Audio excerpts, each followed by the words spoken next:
catch my bus. I see my friends kicking in the front seat, sitting in the back seat. Gotta make my mind up. Which seat can I take? It's Friday, Friday. Gotta get down on Friday. Are you stressed because of work, family, or relationship problems? Are you tired of focusing your time and energy on projects and activities without seeing any positive results? Do you feel like you have the weight of the world crashing down on your shoulders? Well, we have just the solution for you. Try not giving a fuck. Not giving a fuck improves your quality of life significantly by drastically reducing your capabilities of giving a fuck. Scientists have proven that the average human being gives 60% too much of a fuck about most daily activities. Why worry about your finances, your health, your reputation, and the well-being of your friends and family when you can simply not give a fuck about those things?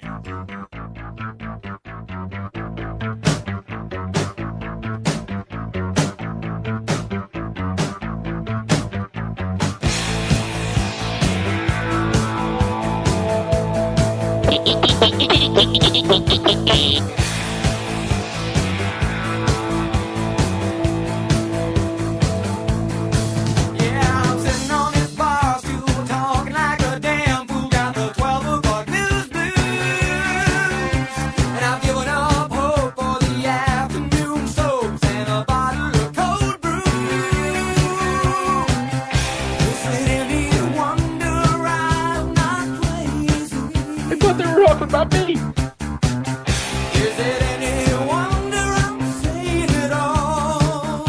I'm a bitter pill. Well, I'm so tired of losing, I got nothing to do with all day to do it. Well, I go out cruising, but I've no place to go, and all night to get there. I thought they were talking about me.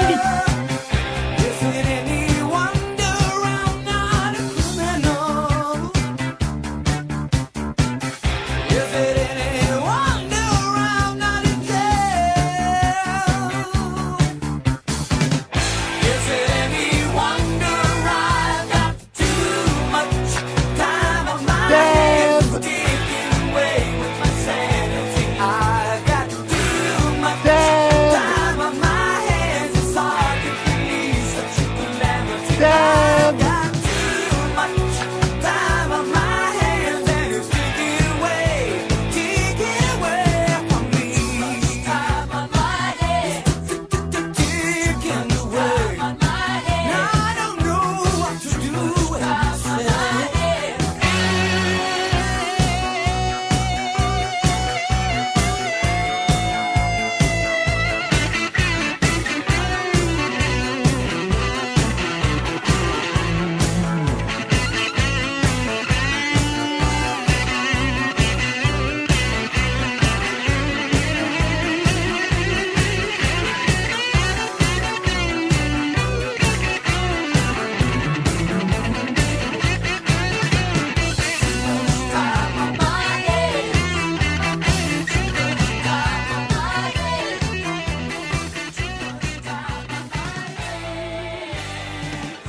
A buddy of mine showed up the other day and told me that he had just got a new car for his wife. I told him I thought that's just a pretty good trade. And then he left.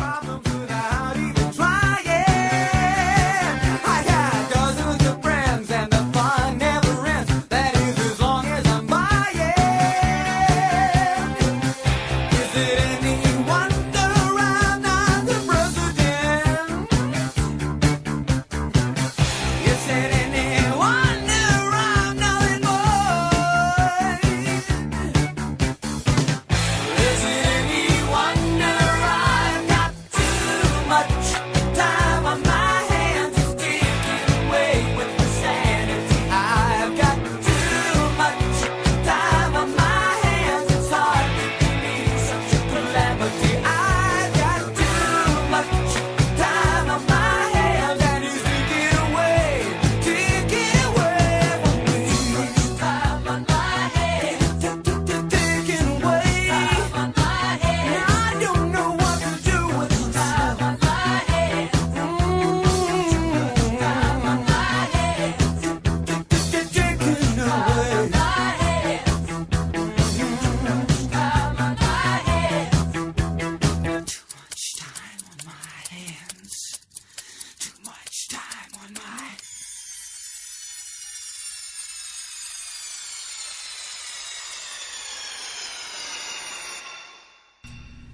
The International Troll song by Styx, Too Much Time on My Hands.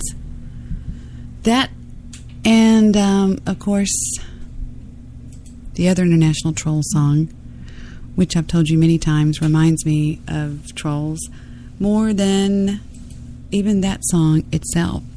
And that is, of course, the international song that I believe was written by a troll speaking to me.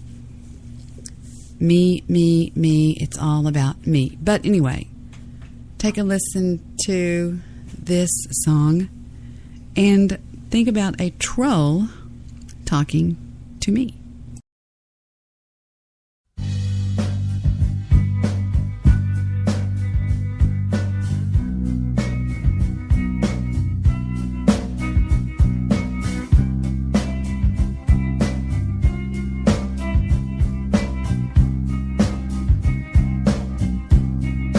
When you were here before, couldn't look you in the eye. You're just like an angel. Your skin makes me cry. You float like a feather in a beautiful world. I wish I was special. You're so very special. But I'm a creep. I'm a widow. What the hell am I doing here? I don't belong here. I don't care if it hurts. I wanna have control. I want a perfect body. I want a perfect soul. I want you to notice when I'm not around. You're so very special. I wish I was special. But I'm a creep. I'm a widow. What the hell am I doing here? I don't belong here. Oh,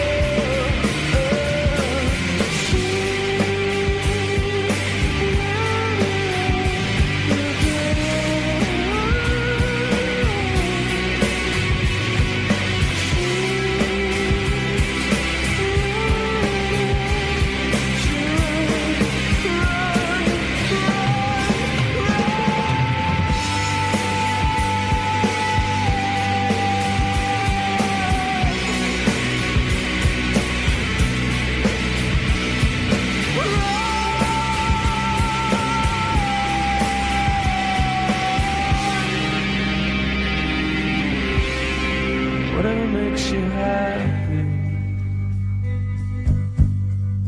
whatever you want. So very Special. I wish I was special. But you're a creep. You're a weirdo. What the hell are you doing here? You don't belong here. All right. Gee, I forgot my mic was muted. Not muted. Anyway, I'm here on Friday night, all by my little self, in my little lonesome studio in Dallas, Texas, coming to you live over the interwebs on my little podcast called Friday Night Dance Party, because I have no idea why I named it that, but I did. Now, I have been watching movies, as you know, recently, If I'm at work, I'm watching them on my iPod, which is rather big. It's like a big iPhone. And if I'm at home, if I'm not doing yard work, which I did all day yesterday, or if I'm not doing laundry, or just being whatever, I'm also watching movies then. I think it's a good time. It's a good way to spend your time, especially when you watch things that feature people like Philip Seymour Hoffman, which is one of the greatest actors of our time, who has now passed on. And another one that I watched today was Robin Williams. And the Philip Seymour Hoffman movie that I watched is called Pirate Radio. That's my new phone ring. It's Dalton.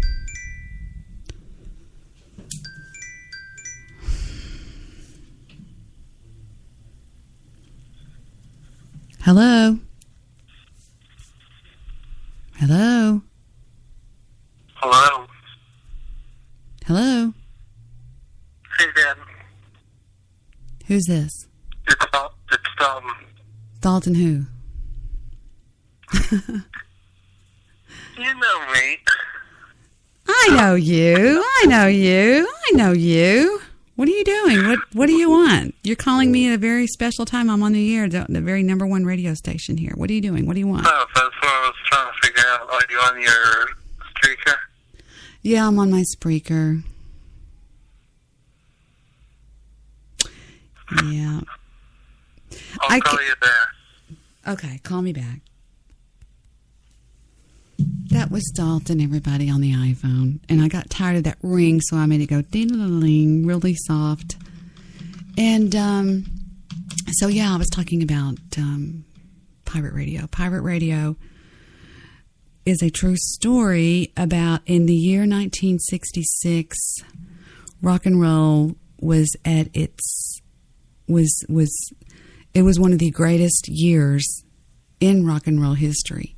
1966. It's when some of the most iconic songs ever to be released were released in 1966. The BBC outlawed the listening to rock and roll music. They outlawed it. And so what they did is a group of people, including one American, I think, what was it, one American? I know Philip Seymour Hoffman played the part of the Count. He was a DJ they called the Count. And they formed a group of people who they didn't charter, I think they actually bought a boat, a big boat. It's more like a ship. And they broadcast rock and roll music from the ship. They called it Pirate Radio. They said that they were pirates. And I'm going to show you guys the trailer right now. It's more of something that you can listen to than watch. Here's the trailer to Pirate Radio. It's 9 o'clock at night and adult dudes on the planet are sitting in their slippers, sipping their sherries. But the people who love to rock and to roll are ready to ride the rock and roller coaster once more and rock all day and all of the night. Richard Curtis, creator of Notting Hill, 4 Weddings and a Funeral, and Love Actually, was inspired by the true story of how the British government tried to ban rock and roll music from the radio to bring us his latest comedy, Pirate Radio. In 1964, all anybody could hear on British radio of pop music was about 2 hours a week. And this was the greatest time in British pop music. The Kinks, The Who, The Beatles, The Rolling Stones. You couldn't get it. That's the whole point of being the government. If you don't like something, you simply make it illegal. Until one American DJ and a band of renegades took to the seas to begin broadcasting 24 hours a day. You're listening to Radio Rock and I'm the Count, and I'm counting on you as we count down to ecstasy. There was a genuine innocence and enthusiasm about what they were offering, that you had the right to listen to this music whenever you wanted to. They became known as pirates, loved by millions, and despised by the government. They are a sewer of dirty, low morals. Busy day. Wow. 22 million kids used to tune in every day. And then, of course, they got outlaw status, which was even cooler. You're doing something dirty. Shut that filth up! We're going to shut them down. They can't close us down. We're pirates. They will find a way. Governments loathe people being free. This fall, experience the comedy about the untold story of the motley crew that saved rock and roll. Let's rock! This is a trick. We've got the wrong damn boat! Spectacular mistake. I was thinking one day, doing a list of my favourite films, and on that list of the top 10 films was Animal House and MASH, and I realised that this film was sort of both of those things, particularly MASH with its tremendous informality and its loose structure. You sure that throwing him in's the best way to get him to learn how to swim? Absolutely. On second thought, it might just be for kids. This is a comedy, and this is a romantic comedy in a lot of ways. The first moment I saw you, I fell in love with you. But there's this undercurrent of a very serious message. How much music means to people. It means a lot to them. It's changed their lives. I intend to broadcast from this ship until the day I die. Rock and roll! And then for a couple days after that. They will come after us. Let them try. And fantastically excited to be able to make a movie where you've got an excuse to put all my favourite songs in the world the whole way through it, from beginning to end. These are the best days of our lives.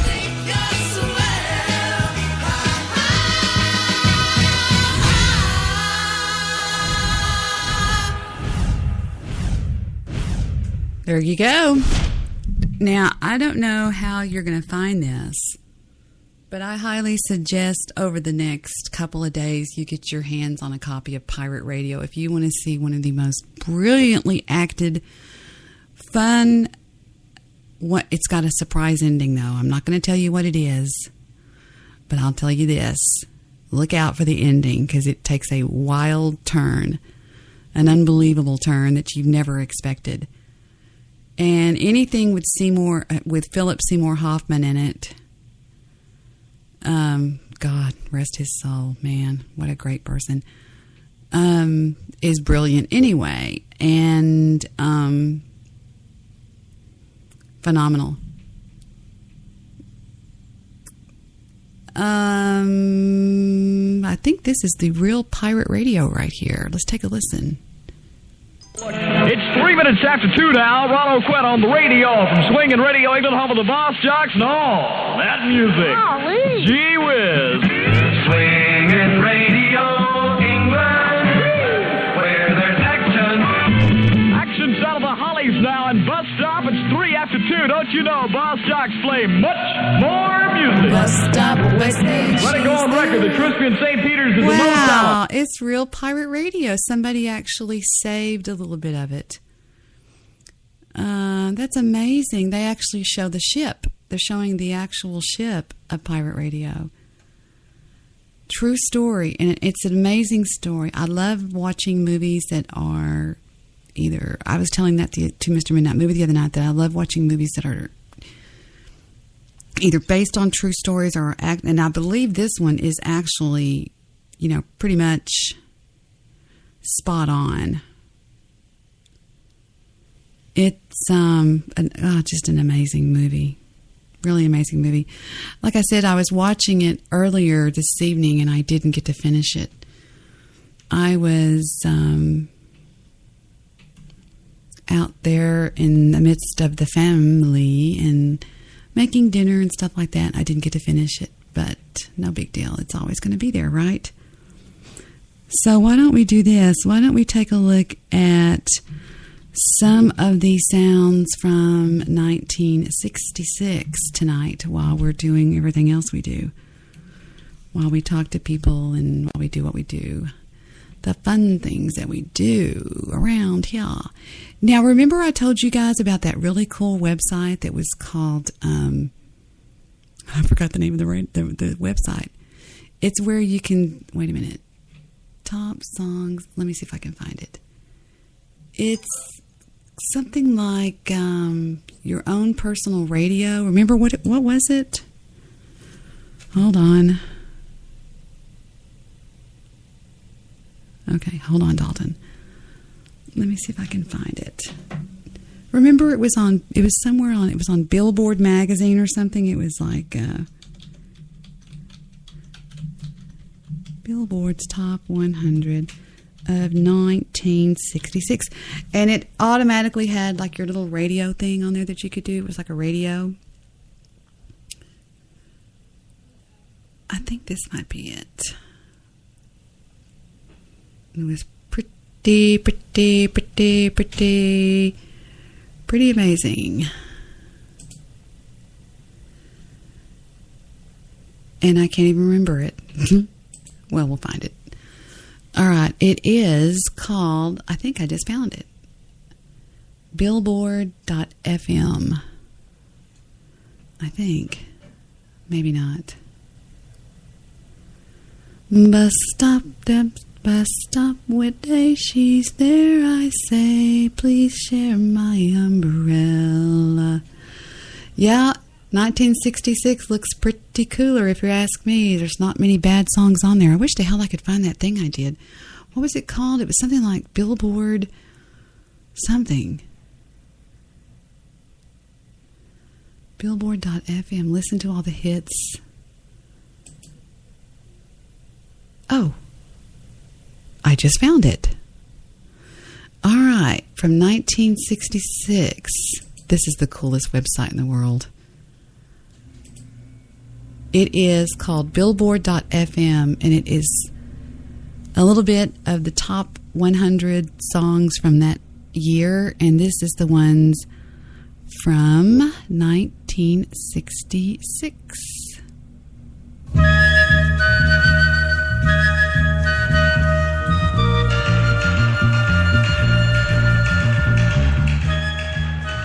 This is the Four Tops.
We've got so many calls coming in right now, and I'm just not taking them yet. But let's see. The line is open. The studio line here is open. And the number you can call to reach me in the studio is the following. I'm going to test it just to make sure before I give it out. The number is 214-444-5488. I'm going to call myself and see if it works. Okay? Let's just see if this is really the number here. And see if it works. Oh, we have a caller. Hello? Is Debbie there? This is Debbie. Hi, Debbie. This is Debbie. This is Debbie. Are you on the air? Yes, I am. Okay. The number works, so you can tell them. Thank you, Debbie. Okay, the number to call is 214-444-5488. 214-444-5488. Let me tell Dalton. Okay, Dalton. Let's see. It is 214-444-5488. There we go. So look for Dalton to be calling any second now. We've already had 2 calls from the unknown number and 3 calls from somebody else. I wish I could talk to this. Did you know I found a new person on Spreaker that I want to tell you guys about? I don't know if you guys have heard of this guy. There's a new guy on Spreaker, and his name is Basil Butler. Basil Butler. And he's kind of he's different, kind of weird. He wears a sack over his head. Now, I don't know about anybody else, but I'm wondering if this guy is not Russell Brand in disguise. Now, the reason I say that is twofold. Number one, Russell Brand, well, actually it's threefold. Russell Brand's crazy enough to do something like that. Number two, he loves podcasting. He's got another podcast that he does. Number three, this guy's hiding his identity. Number four, the sound quality on this guy's podcast is obviously professional. I mean, I could go on and on and on, but I did call into this guy's this guy's thing. Dalton can wait a minute. I'll take his call when I'm ready. I called into his show, and I want to show y'all the call that I did. I believe I called right after his second song. Tell me if you don't think that this guy sounds like Russell Brand. But just then the air turned cold, and a smell occurred, all sickly. I didn't let that stop me, and I reached a strong orgasm. But Loretta looked up and said, "That's not cum. It's fucking ectoplasm." It turned out, on that Halloween, we'd had sexual free in a bed, and the uninvited dirty ghoul was someone long since dead. Okay, I've got a caller. Hello, caller. Hello, is this Basil? Yes, it is, Basil. Who's calling, please? My name is Debbie, and I'm a Spreaker host. Hello, Debbie. I love your voice. Okay, another reason. I mean, I know how studio radio and stuff like that works. Watch him turn me up on my volume, because I don't touch my volume. Watch it happen in just 1 second. I love yours too. We're in love then. Yes, it's like love at first spreak. Love at first spreak. Has anybody ever told you sound like Russell Brand? Do I? No, no one's told me that. You sound like Russell Brand, one of my favorite people in the whole world. Oh, that's a good start then. So you host? You're a Spreaker host. What do you do a show on here? I do. I do a show on here at night, sometimes at 10 o'clock Central. Is it a talk show? Yes, it is. I'm in Dallas, Texas. Lovely. And where are you at, if you don't mind me asking? I'm in South London in the United Kingdom. Oh, that's great. That's the coolest thing. I love people from Great Britain. Is that what it is? Yes, it is. Yes. Right there. Did you hear it? Did you hear him dial me up? Well, I thought I would read a poem. It's by me. Oh, lovely. Did you hear my one? Well, you might probably heard a bit of it. I loved your poem. But I must request that you stop playing that spooky music. It's scaring me. What you mean? Hang on. Don't do it. Don't do it. Don't do it. I've done it. It's so scary. That's the idea. This is the Halloween special. I'll turn it off. Okay, you ready? Yeah, go on then. Okay. It's called Halloween. It's time for Halloween, a day for trick or treat, when the kids dress up in costumes and walk proudly down the street. They ring a lot of doorbells and collect a lot of candy too, and if they happen to see a ghost, they will be greeted with boo. Pumpkins light up the windows and decorations adorn the yard, so be careful when you come in because the skeleton will be on guard. So go have a lot of fun.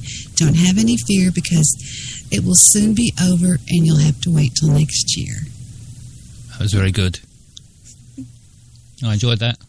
Yours was much better. You have a fabulous show. I love it. When do you come on live? This is the first time I've ever caught you live. Every Thursday, 10 o'clock. I don't know what time it is where you are. Probably about lunchtime, is it, where you are? Or early afternoon? Yes, it is 4:20. Well, it's 4:20. Yes, it's 10:20 here. You're the coolest guy in the whole world. And can I give a shout-out to the chat room, to Apocalypse and Aaron and all the people in your chat room? Yes, of course you can. And everyone should go in there and have a chat in the chatting box. Chatting box. In the chatting box. I love your voice. I do. Yes. What do you think? Isn't that cool? Isn't that cool? Isn't he cool? All right, let's go see what else is on 1966.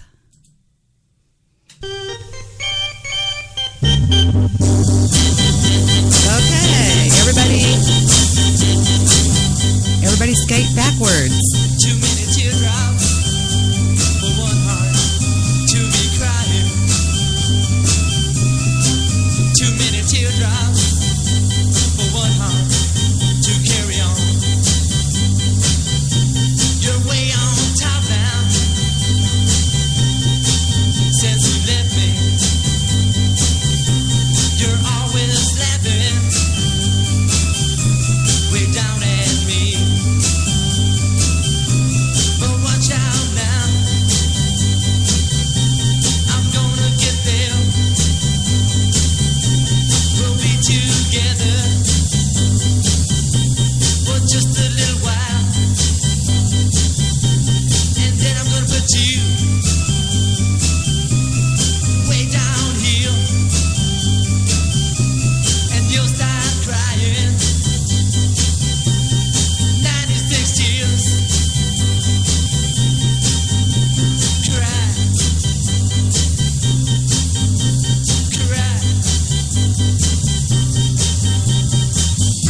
And when the sun comes up, I'll be on top. You be right down there, looking up. And I might wave, come up here, but I don't see you waving now.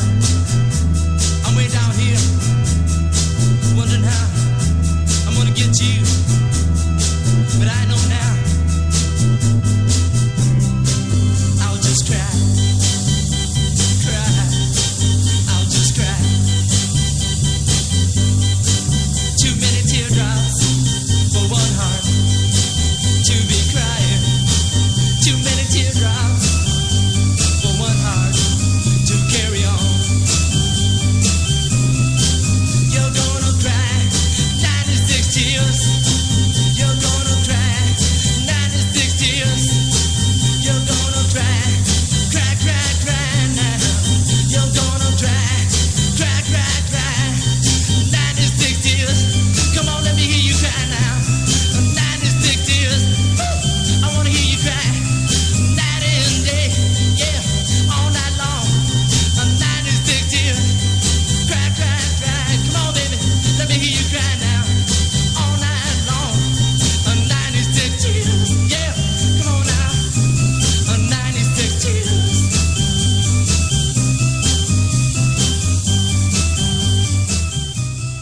96 tears. It's an odd number of tears. All right. Let's call back. The person that called us.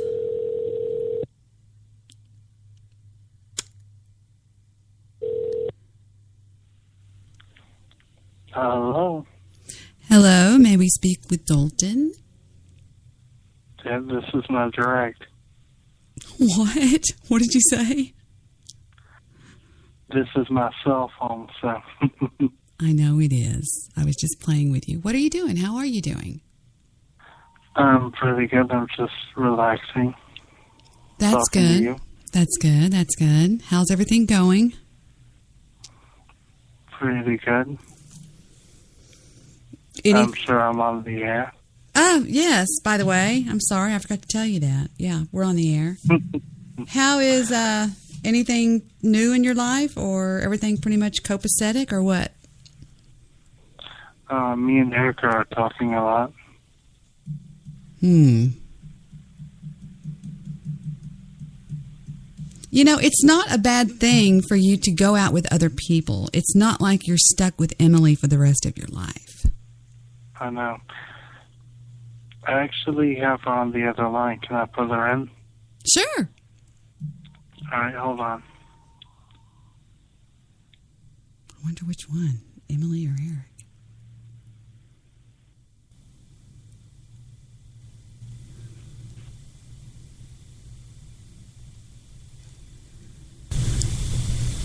Well,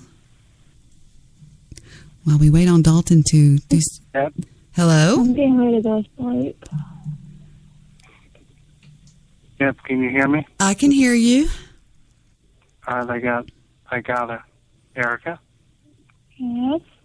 Hi, Erica. Hi. How are you? Good. Dalton, was she asleep? No. She actually called me earlier, so I called her back. Okay. So, Erica. Phone tag. Erica, are you wanting to be Dalton's girlfriend? Yes. Really? I told Dalton there's no crime in dating other people.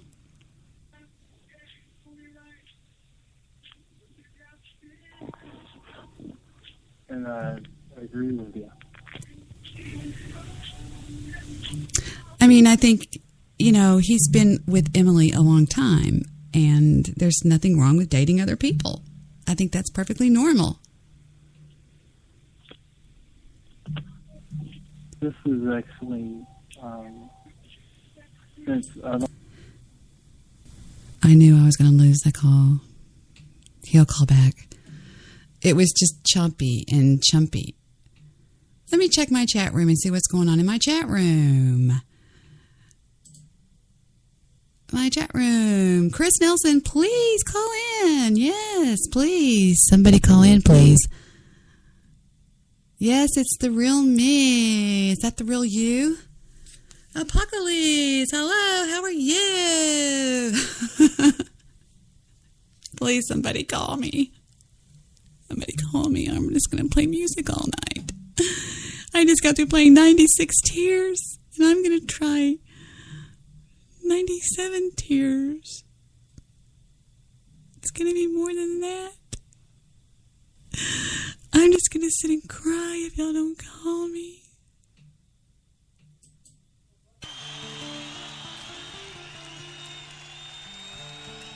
This song... Shut up. This song is by a little band called the Rolling Stones. And it's about... It was written by Mick Jagger. It's about a funeral of a girlfriend of a friend of his. She died. And the friend told him that he didn't care about anything else, that as far as he was concerned, everything could just be black. So he took those words that his friend told him. He wrote a song about it. And the song says, I see a red door and I want it painted black. No colors, anymore. I want them to turn black. I see the girls walk by dressed in their summer clothes. I have to turn my head until my darkness goes. I see a line of cars, and they're all painted black, with flowers and my love, both never to come back. I see people turn their heads and quickly look away. Like a newborn baby, it happens every day. I look inside myself, and I see my heart is black. I see my red door, and I must have it painted black. Maybe then I'll fade away and not have to face the facts. It's not easy facing up when your whole world is black. No more will my green sea turn a deeper blue. I could not foresee this thing happening to you. If I look hard enough into the setting sun, my love will laugh with me before the morning comes. I see a red door, and I want it painted black. No colors anymore. I want them to turn black. Now, I think this song, I don't think that I could put depression better than that. I mean, this guy is in the pits of depression, I would say. Would you not agree with me? I think he's in the pits of depression. I mean, his girlfriend is dead. I mean, he's at just very, very sad. From the year 1966, the Rolling Stones with Paint It Black. I'll take calls right after this.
We have a caller on the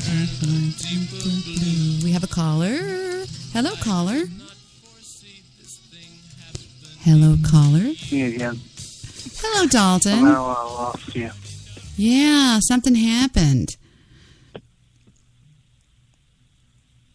Okay, so now you called me, Dalton. What's up? Not much. Basically, just wanted to check in. Haven't talked to you in a long time, so. You have my complete permission and my blessings to go out with Emily. I mean, go out with Erica. I think it would be good for you. Have you heard from any of our usual buddies? Suspects? Yes. I talk to everybody. You know they always call in and keep in touch. Yes, I do. I talk to everybody. But, did you call in on a blocked number? Yeah, that's me. Why did you block your number? Because I didn't know if anybody else would be listening that could get my number. I didn't know if your thing would share it. That's excellent. That's very smart. So, yeah. So, I'm going to finish playing the rest of this song while we hold, okay? Hang on just a second. I'll ring you right back in. I have to finish playing this song. I'm sorry. Not that Dalton's boring, but Dalton is going to be called back in just a second. This is the rest of it. Okay, let's hear the rest. Setting sun.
Okay. There's another interesting song that came out in the year 1966 that was, I guess you could call it like a blockbuster. Frank Sinatra had a daughter. Her name was Nancy Sinatra. Nancy Sinatra was best known for the following song that now she had tried to do music actually 10 times before she released this song. The only one that did a little bit was Something Stupid. Something Stupid went to number one. That was where she did the with her father, Frank Sinatra. She was in several movies with Elvis Presley. She was on the same record label as her father, but things were just not going so well. In fact, the record label was getting ready to drop her when suddenly she teamed up with her producer, Lee Hazelwood, who sat down one night in his apartment in New York City and wrote this song for her. The reason he wrote this song for her was he knew another woman that wore what they called go-go boots at the time. They had just come out with them. And the girls were wearing really short mini skirts with boots that came up to the knee, okay? And he was talking to this girl, and she said to him, he says, "Oh, I love those boots." And she turned and looked at him, and she goes, "Well, let me tell you something. These boots are made for walking, and I'm going to walk right out." And she started to tell the story of how she was sick of her husband and blah, blah, blah, blah, blah. Well, he thought about how good Nancy Sinatra would look in a pair of these boots, in a miniskirt, singing a song about how these boots were made for walking, this, that, and the other, okay? Well, he gave it to her, and she didn't want to do it. She said, "I can't do that," until not only her mother but her father sat down and gave her their blessings. They said, "This is going to take you from here to here," and she was like, "No, it's not." Well, one thing, the kids are playing with the dogs. One thing led to another, and she agreed to do it. Now, the way she released this record was she released it on I don't remember if it was like the Smothers Brothers show or the Tonight Show or some show like that. That was when she did it, and she had all of these girls with her that were in these short mini skirts, and she actually did this really kind of a sexy dance to it. But it I don't remember exactly where it went in the United States charts, but actually it went to number 1 in half the countries in the world. Wow, that's crazy. I didn't realize that. It went to number 1 in half the countries in the world. I'm just in shock since I read that. But anyway, having said that, from the year 1966, again, here is Nancy Sinatra with the popular song that, yes, you're right, Jessica Simpson redid it too. She butchered it. She actually butchered it. She can't sing. Pretty girl, but she can't sing. Here she is with These Boots Are Made for Walking from 1966.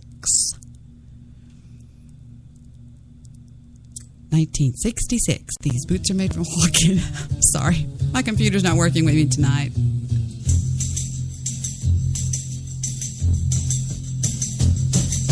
You keep saying you got something for me, something you call love, but confess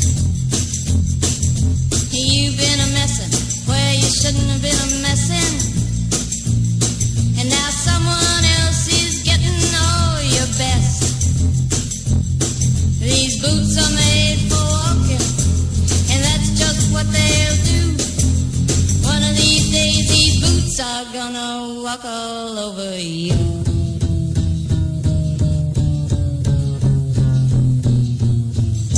Yeah. You keep lying when you ought to be truthing, and you keep losing when you ought to not bet. You keep saying when you ought to be a changing. Now what's right is right, but you ain't been right yet. These boots are made for walking, and that's just what they'll do. One of these days these boots are gonna walk all over you.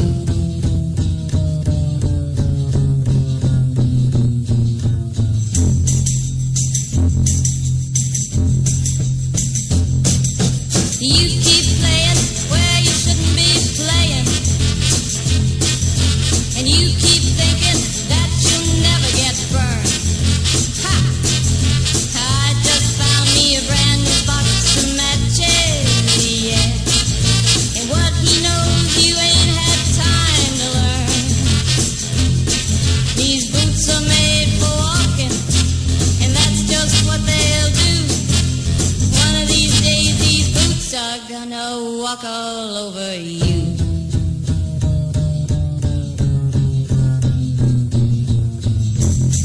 Are you ready, Boots? Start walking.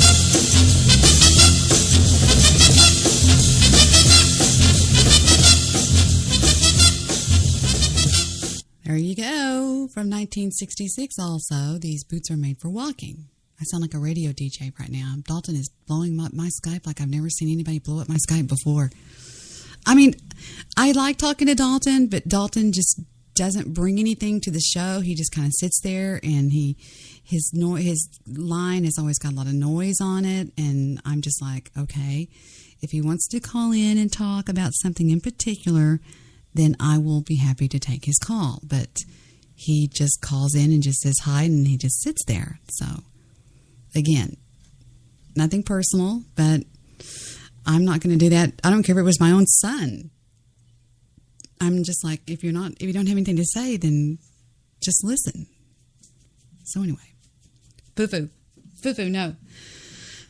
All right, now I'm going to do this just a little bit longer, and if nobody else calls in, I'm going to go ahead and say, no more, because I don't want to sit and talk to myself. Let me see, what else can we talk about? Let's see if there's anything interesting.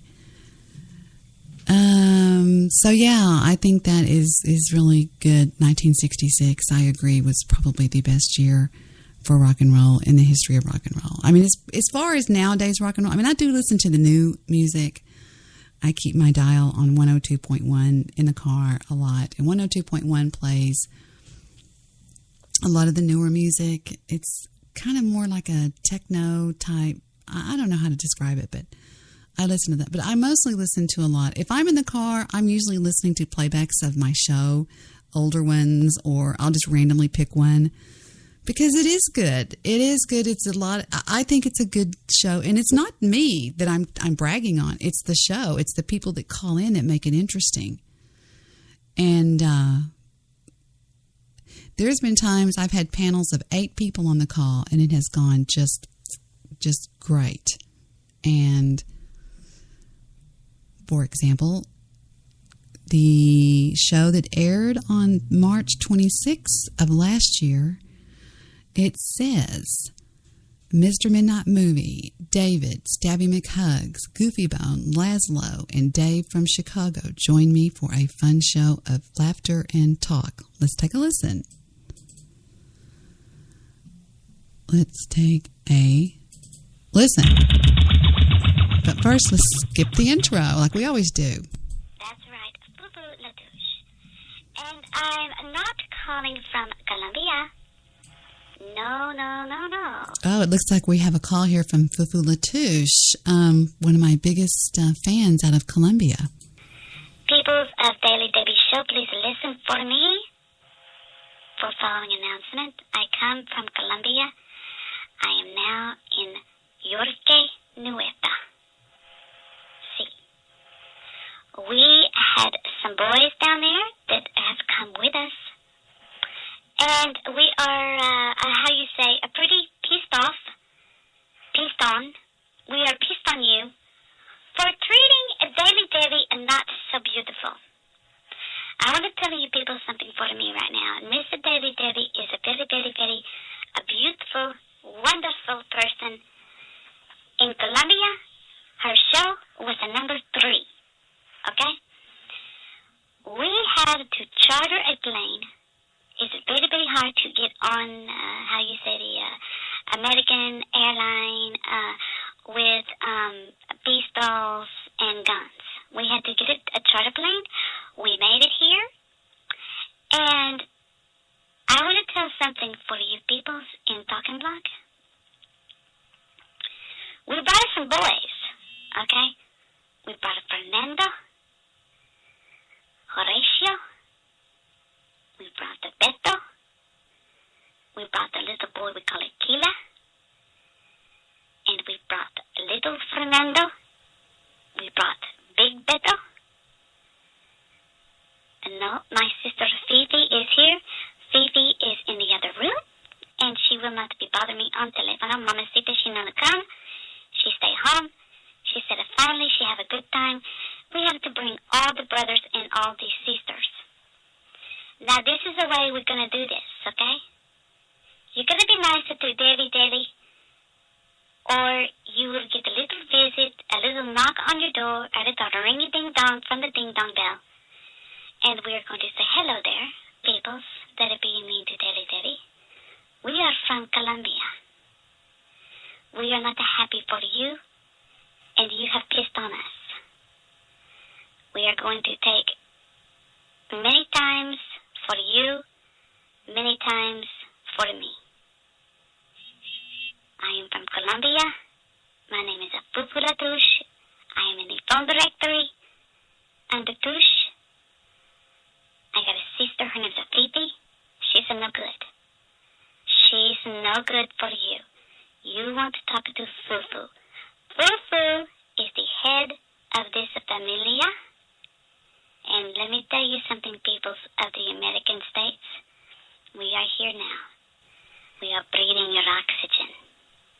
And we are pissed off like a pistol. We are going to see you be nice for Daddy Debbie. Or perhaps you get a little visit from the Latouche family. Okay?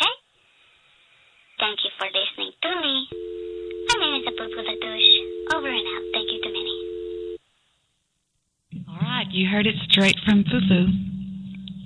The people of Talkin' Blog in the American states, when you hear a little ring-a-ding-dong from the ding-dong bell, it could be the Latouche Familia there with their violin cases and their brothers Fernando and Beto, Carlito, and a little boy they call Kila. All right? I'm sorry. I don't do anything to piss Fu off. Fufu calls all the time, and I'm happy that she's listening to us from Colombia. Shouts out to the Latouche family, all 400 of you. So I haven't been on the air now. Was it on the air last night? I don't remember. Has anybody seen my buddy Laszlo? I was not. Was I on the air last night? No. I'm averaging about 4 or 5 shows a week. I wasn't on the air Friday. I wasn't on the air Saturday. Oh, I was on the air last night, I think. Yeah. And I've been gone all day. Well, I've been gone all afternoon anyway. And I left Laszlo's phone at home. I had to go run some errands.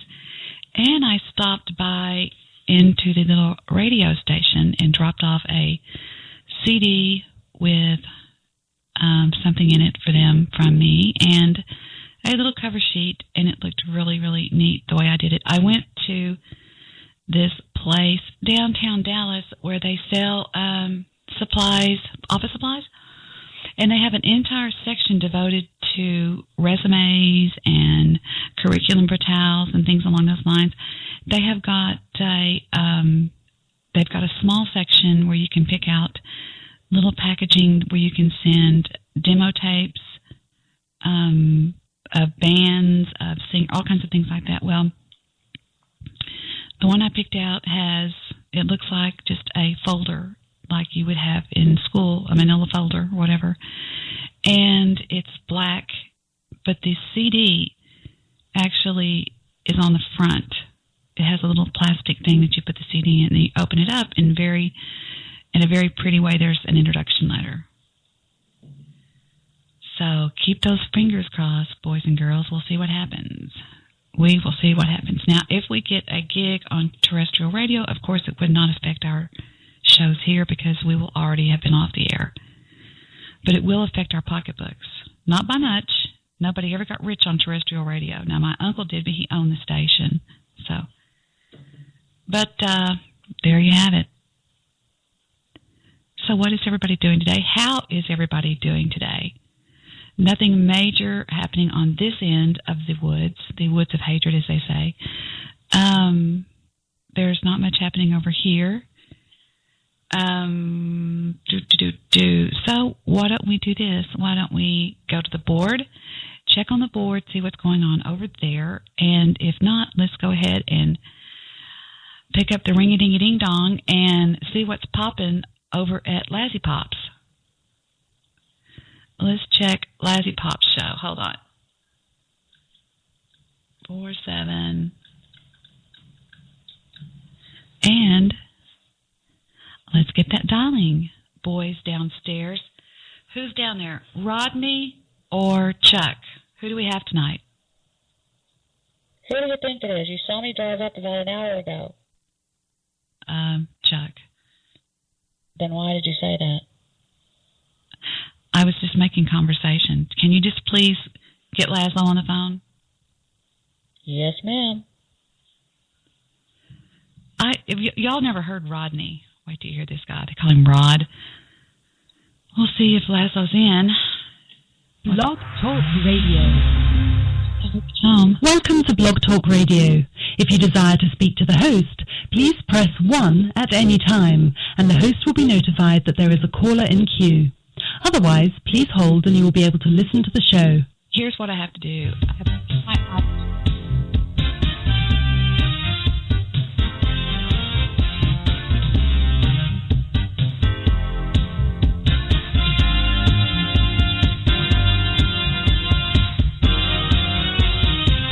notice a couple of times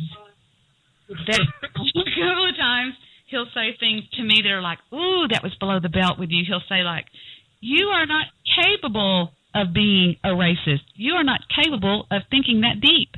You know? One time he was like, listen to me, you son of a bitch. Oh, I know. The funniest thing I ever did, and I almost made a drop out of it, was when you said you got real big one day on the show, and you said, I'm going to mute everybody. And he goes, don't mute me.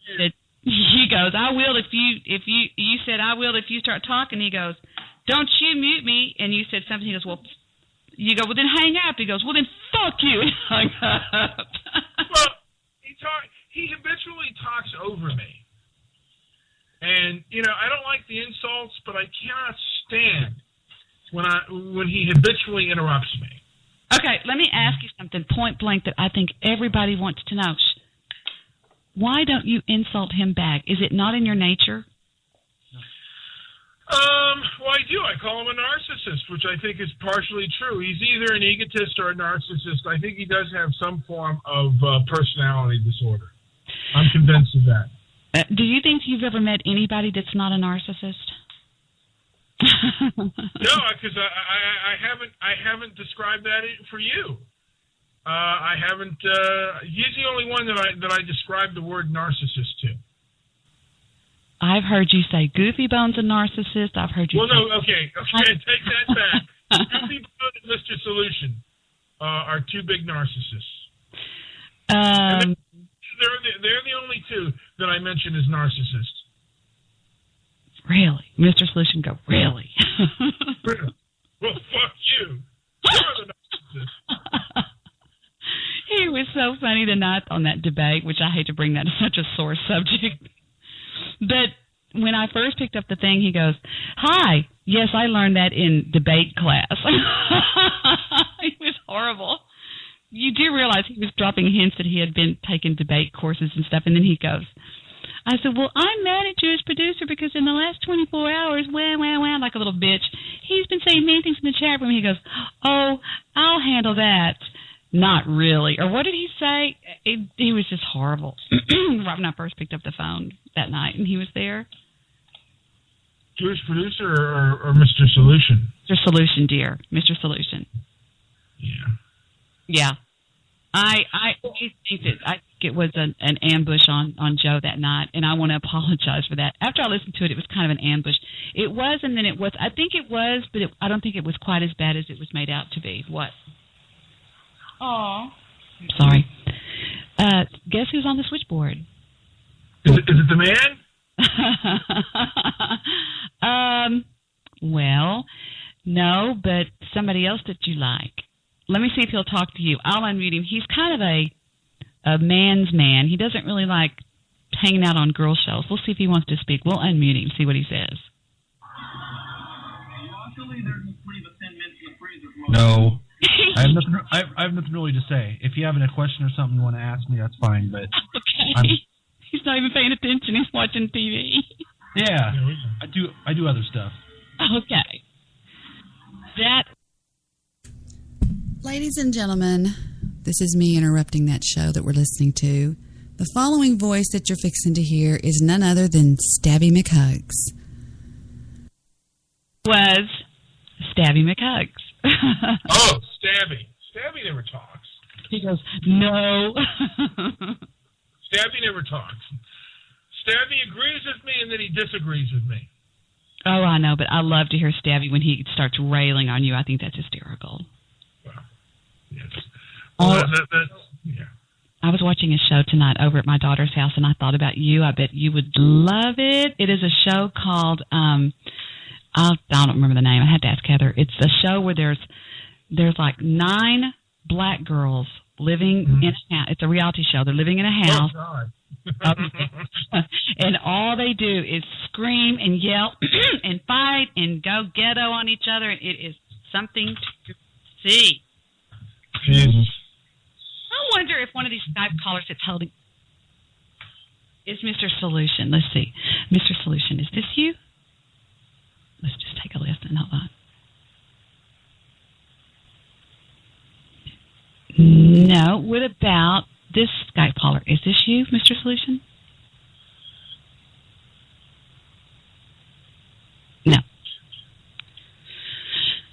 maybe he'll call in. Now, I want to ask you something. Yes. In the year, I found this out tonight. I use Mr. Midnight Movie Man like a movie whore when he's on my show about movies. In 1992, okay, let me back up. Over at my daughter's house today, we were watching what I consider to be the only Batman worth watching, which was the one with Michael Keaton, Danny DeVito, Michelle Pfeiffer. Okay. Okay. She said to me, Mom, did that win Best Picture that year? And I said, there was something about that year that I believe a lot of big movies came out that year. Do you know what all came out in 1992? Oh, that was, wait. Batman Returns came out in 92. Was it 92? Because Batman, it definitely didn't win Best Picture. God, what did come out in 92? It blew me away. Are you ready for the list? Okay, go ahead. Aladdin, Unforgiven, Scent of a Woman, Basic Instinct, Reservoir Dogs. I'm losing my voice. Malcolm X came out Malcolm X came out the same year. Mm-hmm. Bram Stoker's Dracula, Batman Returns. Oh, I'm just getting warmed up. A Few Good Men, The Last of the Mohicans, The Crying Game, The Best Intentions, Bad Lieutenant, Howard's Inn, Chaplin, Sneakers, A River Runs Through It. Now, how can this be Mr. Midnight Movie when I'm talking to Mr. Midnight Movie? It's magic. I'm sorry, I had myself on mute. What am I doing? And I was chewing Big Red gum. Did you see my pictures I sent you? Yes, you did. Dinty, now it's sugar-free. How does it taste compared to Big Red? It's Trident. Trident. How does it? Okay. And how does it? Did you see the picture of the Big Red gum too? Yes. How does it compare? It doesn't taste. It tastes good at first, but then the flavor goes out like that.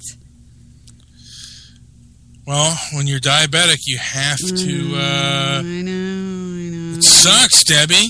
I know. It does suck. So what's going on? Not much.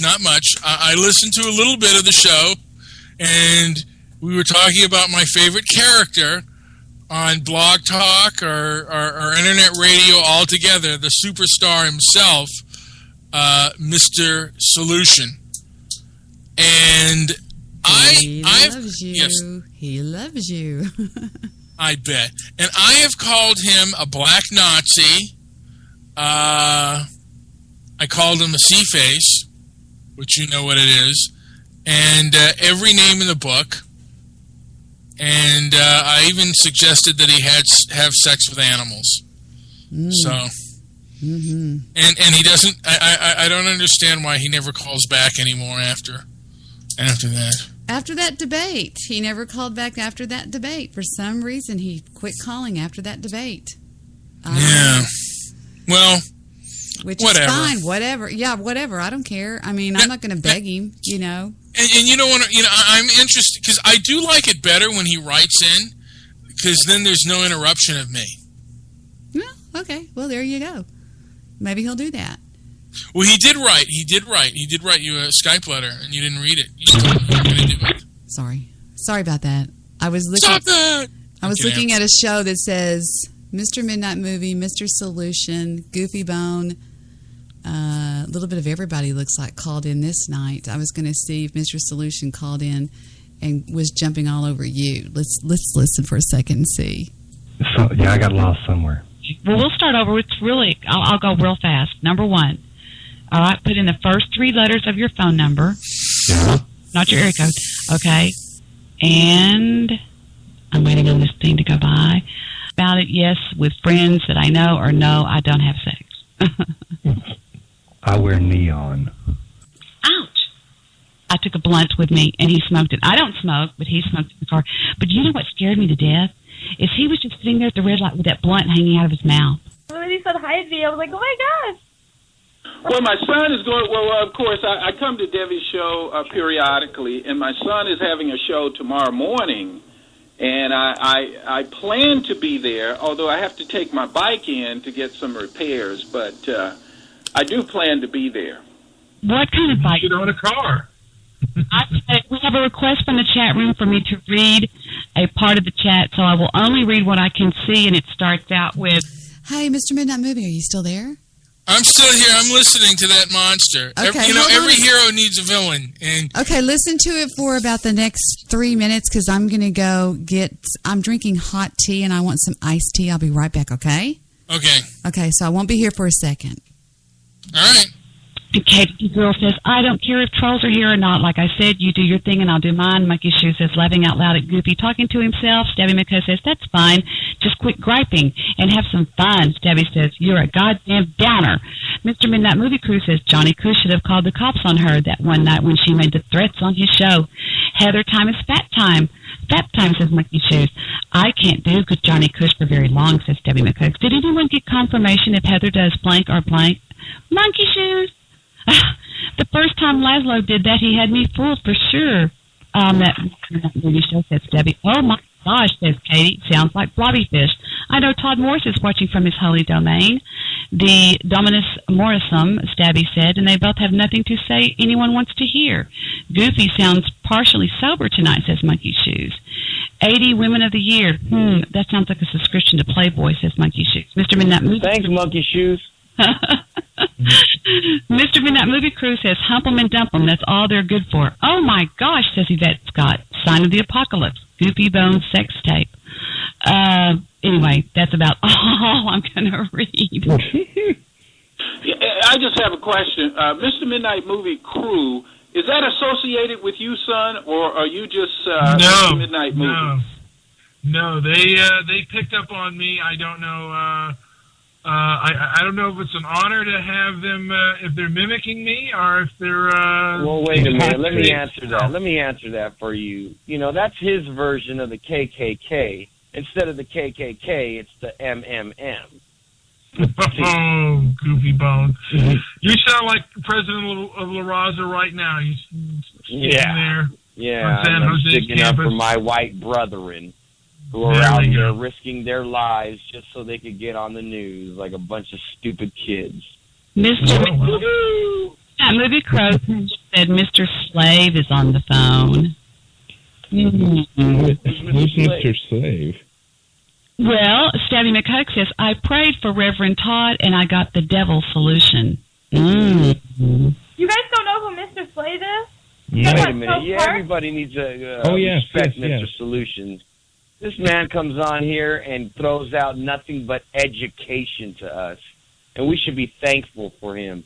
Unlike some of you pieces of shit in the chat room just talking shit. That's all you are, just chat room warriors. Bastards. Don't mind them, Mr. Solutions. Well, Goofy... Hey, what kind of bike did you have? You never answered that, Mr. Solutions.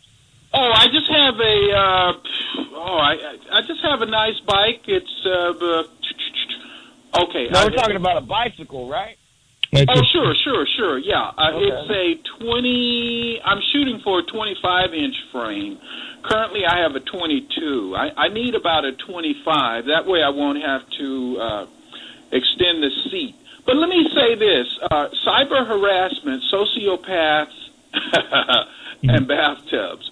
Well, they say a sociopath is different from a psychopath in that a psychopath doesn't give a damn that they treat you badly. They don't know the difference. And a sociopath doesn't care. And I think, as Debbie has said, which I think we concurred on this, it's much better to have these socio-borderline psychopaths parked here than out doing the world a harmful deed. So, it's kind of a mixed blessing. They create problems here, but it's kind of like the shield for a propeller that disintegrates. So they're here, and that's a good thing. They're not out harming the public. So the sociopaths and psychopaths and borderlines, I think BTR does a great service.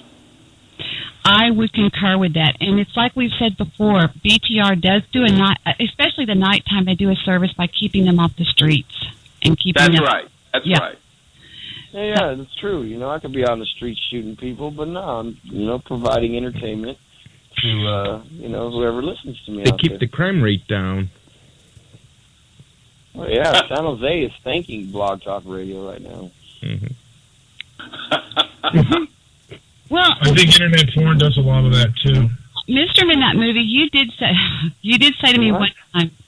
He said that internet porn does that too. No, I know, but why would he say that though, Debbie? Out of all the things, he could have said, you know, the Sims video game, you know, keeps people. Why would he say porn? Especially on your show, Debbie. You're a woman. You're supposed to be respected. Obviously, this guy doesn't know. Is that Stabby McHugs talking? No! That was the former BTR president himself, Goofy Bone. No, that was not. That was Stabby McHugs. That was Goofy Bone, Debbie. Come on. Are you serious? This voice? Know nothing about respect. Let me say this. I think, and Debbie, I he just talked about San Jose just for a short period of time, but I think porn. No, that's Stabby McHugs. Is that Stabby McHugs playing Goofy Bone? You would know Goofy Bone's voice. That's not Goofy. That is Goofy Bone, Debbie. I'm sorry. Let me listen again. Hold on. I didn't hear all of it, but let me listen one more time. He just said all of San Jose thanks me for Blog Talk Radio. Thanks me because I can be out shooting people. Certainly, in my son's case, let me see. Hold on. Let me listen. Hold on. Skewed his perception of women entirely. It has given him certainly a false perception, an unrealistic understanding of women, and not only porn but also strip clubs. Whatever happened to go out and meeting a woman and having sex with her instead of watching her on the video getting fucked by somebody else, or her at a club doing a circle dance while you throw dollars at her. What happened to the achievement of going out, meeting somebody, and if you're good enough, get her that first night? So when you wake up the morning, you kick her out and say, I feel like a man. Come on, Debbie, that's Goofy Bone. Now, you know, this is an interesting thing, if I just may comment, because I love commenting on social relationships. Definitely Goofy Bone. See, what were you thinking? Are you chewing gum? Because I'm chewing gum. Mm-mm. No, I was eating a cookie. The rest of it sugar-free? No.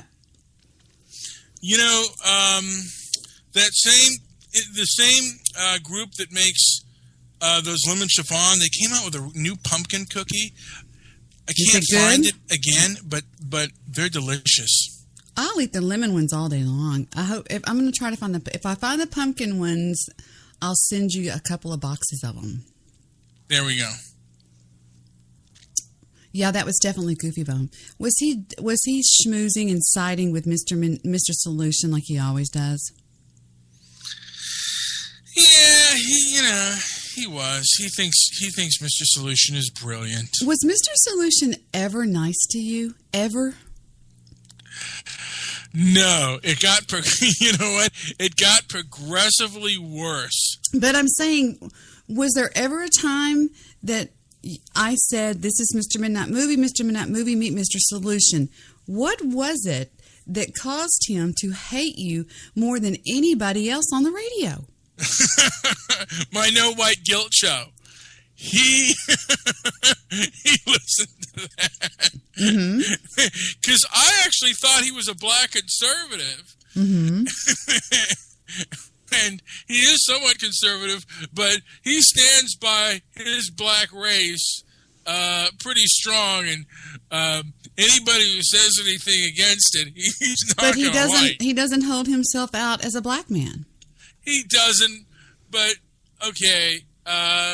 He calls Mr. Solution, not Mr., but he calls Larry Elder and Thomas Sowell fucking parasites. Aren't they black? They are black, but they're conservative blacks. Like I said, he sat to me when I first heard Mr. Solution. I actually thought he was Emmanuel McLittle, who used to appear on Roy Masters' program when Roy Masters was not on there. Him and his son would both alternate when Roy Masters was not on, and he sounded a lot like Emmanuel McLittle. And I've tried to find tapes of Emmanuel McLittle, and I haven't been able to, but I don't know who that is. I don't know who Emmanuel McLittle is. Well, you've heard Roy Masters. Right. And Roy Masters, actually, he has a show now on Blog Talk Radio. He used to be on KABC, at least Rhyme in Los Angeles.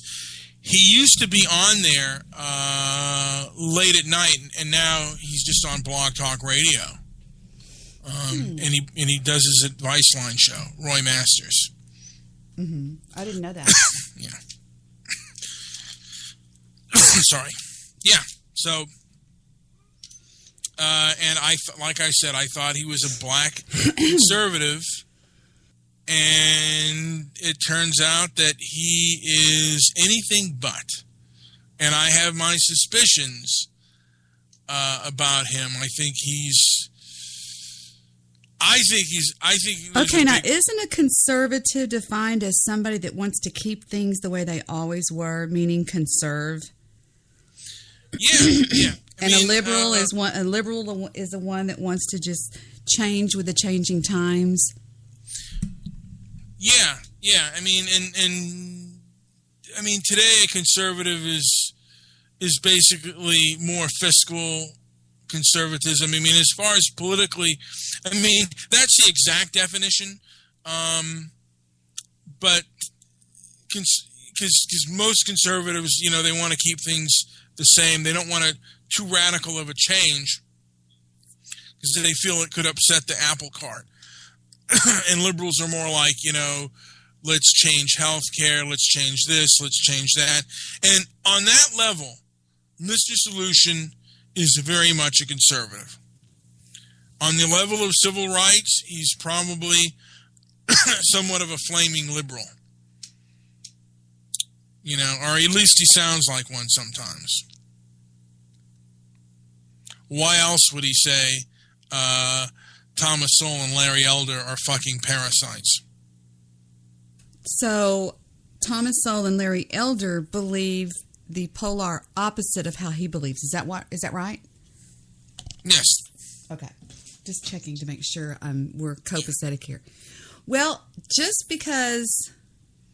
Now, I have been reading, and it's okay to pretend as a Muslim. It's okay to fake being a Christian to fool non-Muslims. It's okay to lie to non-Muslims. They can do that. It's okay to fake not being a Christian to non-Muslims. No, I'm sorry. It's okay to pretend to be a Christian and not a Muslim. It's okay, and it's okay to lie to non-Muslims to gain advantage. Okay. So that's why I'm thinking that he may be a Muslim. Crap. I was going to turn on this other computer, and I did turn it on, but I can't see what's on it because the screen's not working. Damn, I just turned it on. It's got all of your shows on it. It's got all of your old shows on it. I was going to give the audience a real treat and let them listen to what we've always talked about is you and Mr. Solution fighting like cats and dogs. Damn it. Oh, my God. We went at it. Man, I think if there hadn't been a computer screen between us, I think we would have gone to blows. You really would have, and I know a lot of people find that hard to believe, but it really was. It would get bad, really get bad. Yeah, I just wanted to stick my foot right through the computer screen and right up Mr. Solution's ass. You really did. There's no doubt about that. So, but Now he's away, and like my major villain and my nemesis, you know, being the superhero that I am, you need a villain to be complete. Because you can't be a superhero without a supervillain. Right. I'm trying to figure out if I can make this work. It's like doing a computer blind because there's no screen. I don't know what I'm looking at. I'm looking at nothing. I thought iTunes automatically opened on it, but I guess not. I don't know. It's not doing anything, so I guess not. Well, I'm not going to mess with trying to put it on my TV because that would take too long, and I don't know how to do it. I mean, I would do it, but...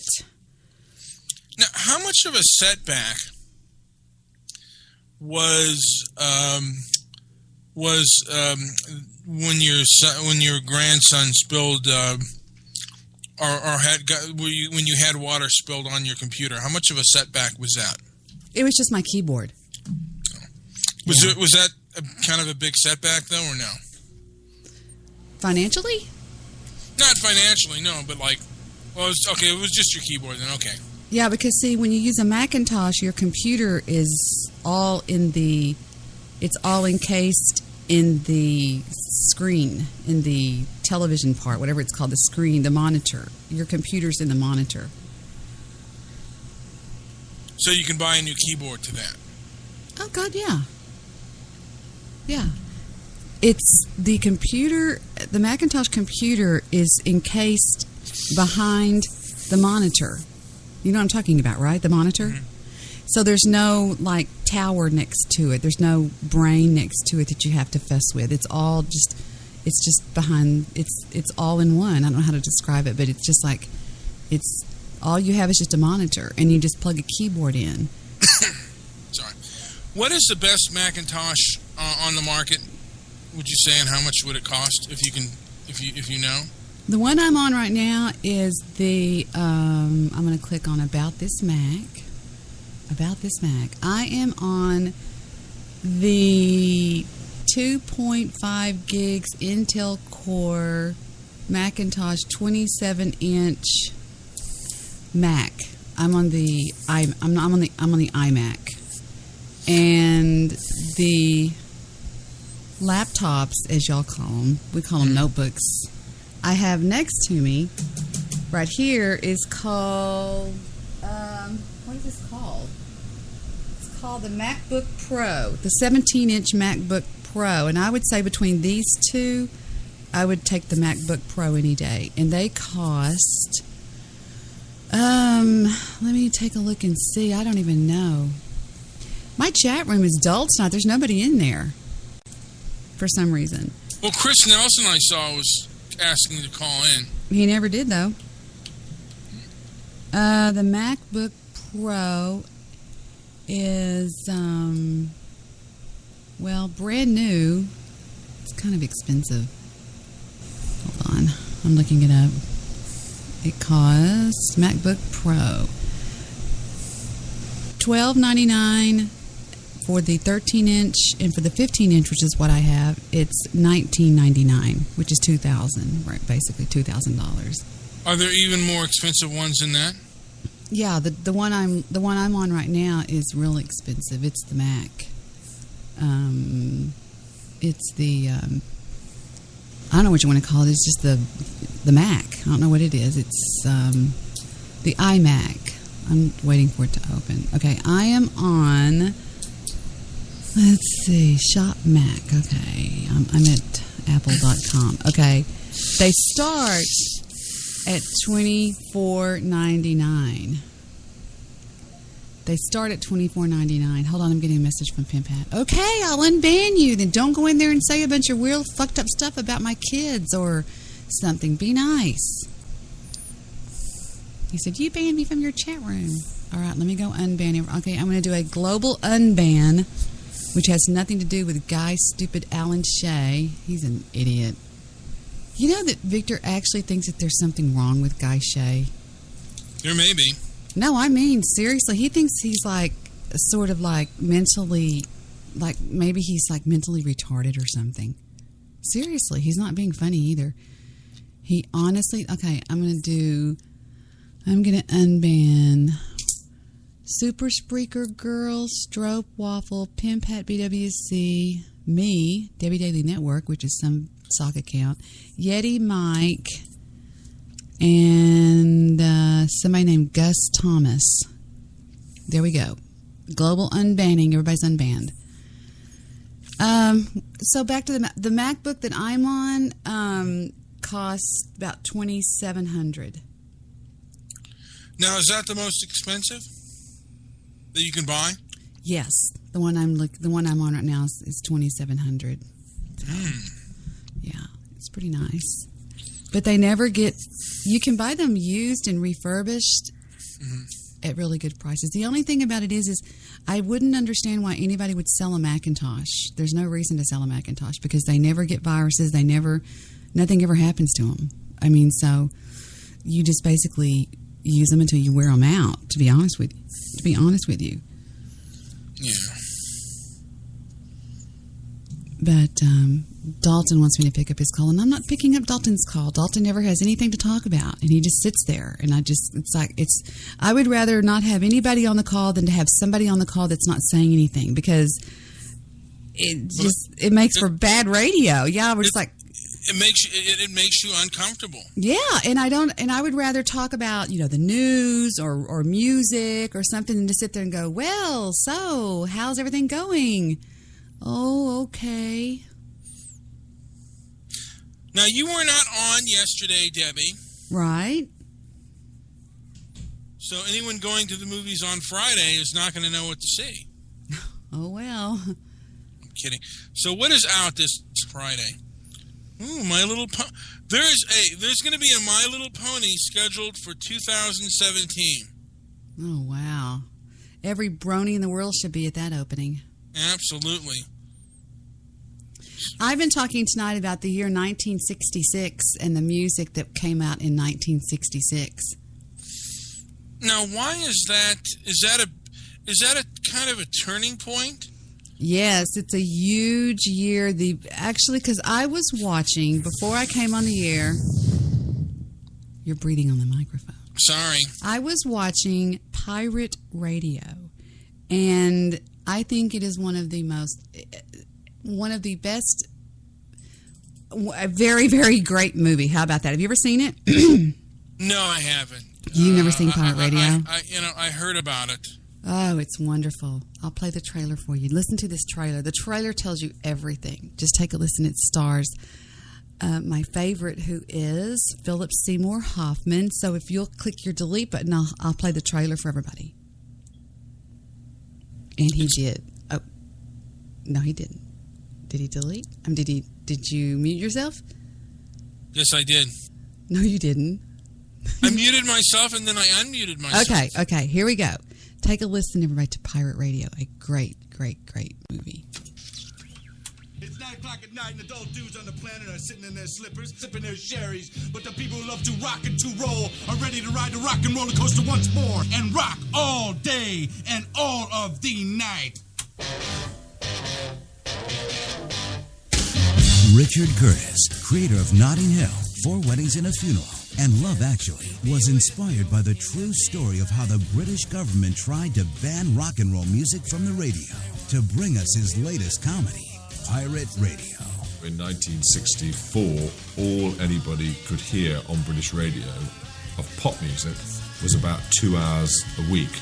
And this was the greatest time in British pop music. The Kinks, The Who, The Beatles, The Rolling Stones. You couldn't get it. That's the whole point of being the government. If you don't like something, you simply make it illegal. Until one American DJ and a band of renegades took to the seas to begin broadcasting 24 hours a day. You're listening to Radio Rock and I'm the Count, and I'm counting on you as we count down to ecstasy. There was a genuine innocence and enthusiasm about what they were offering, that you had the right to listen to this music whenever you wanted to. Hit it. They became known as pirates, loved by millions, and despised by the government. They are a sewer of dirty, low morals. Busy day. Wow. 22 million kids used to tune in every day. And then, of course, they got outlaw status, which was even cooler. You're doing something dirty. Shut that filter off! We're going to shut them down. They can't close us down. We're pirates. They will find a way. Governments loathe people being free. This fall, experience the comedy about the untold story of the motley crew that saved rock and roll. Let's rock! This is a trick. We've got the wrong damn boat! Spectacular mistake. I was thinking one day, doing a list of my favourite films, and on that list of the top 10 films was Animal House and MASH, and I realised that this film was sort of both of those things, particularly MASH with its tremendous informality and its loose structure. You sure that throwing him in's the best way to get him to learn how to swim? Absolutely. On second thought, it might just be for kids. This is a comedy, and this is a romantic comedy in a lot of ways. The first moment I saw you, I fell in love with you. But there's this undercurrent of a very serious message. How much music means to people. It means a lot to them. It's changed their lives. I intend to broadcast from this ship until the day I die. Rock and roll! And then for a couple days after that. They will come after us. Let them try. I'm fantastically excited to be able to make a movie where you've got an excuse to put all my favourite songs in the world the whole way through it, from beginning to end. These are the best days of our lives.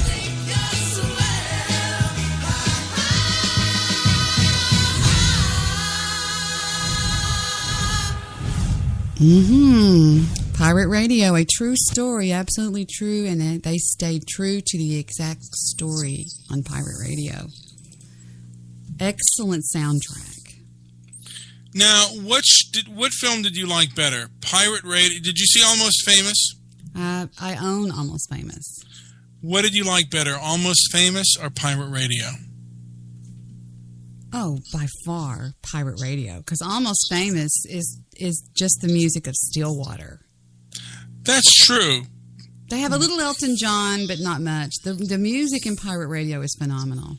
So the music is better, but as far as story, without the music, take them both without the music, which is a better film? Pirate Radio. Okay. And I'm a big fan of Almost Famous. That is a great film, by the way. Absolutely.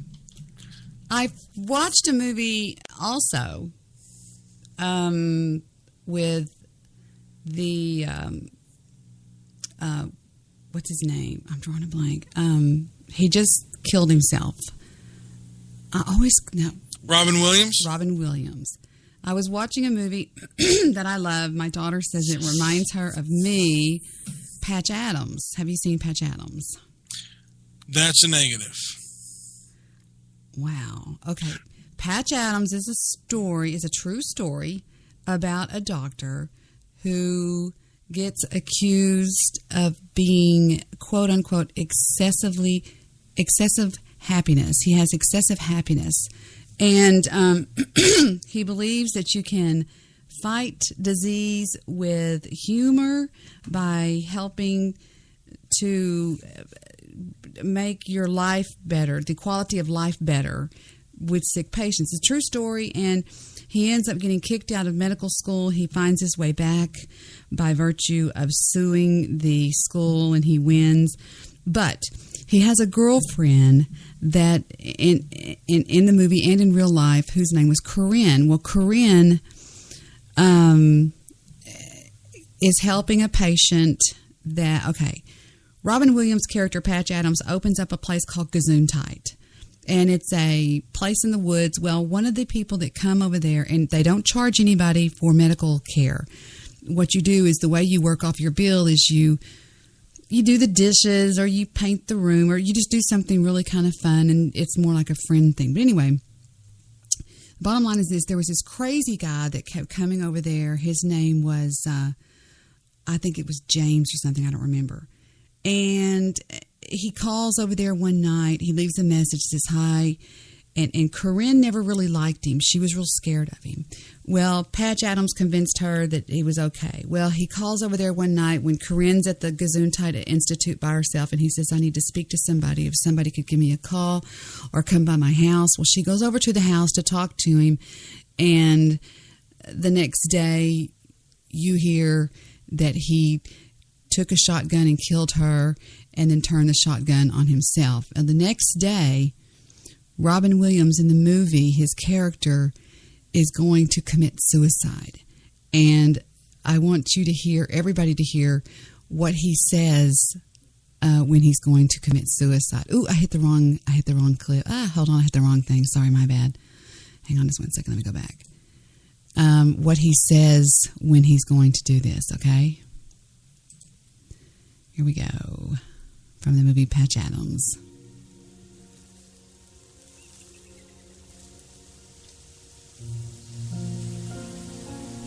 So what now, huh? What do you want from me?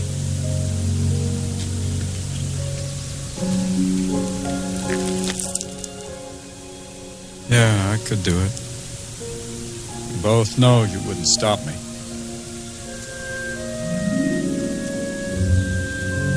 So answer me, please. Tell me what you're doing.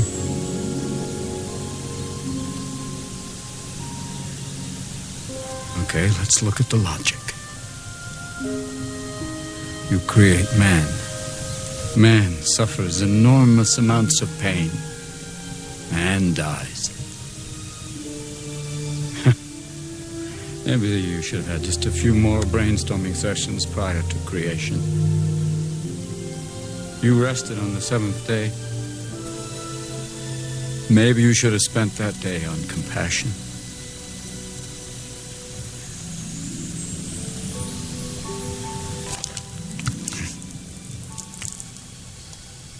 You know what? You're not worth it.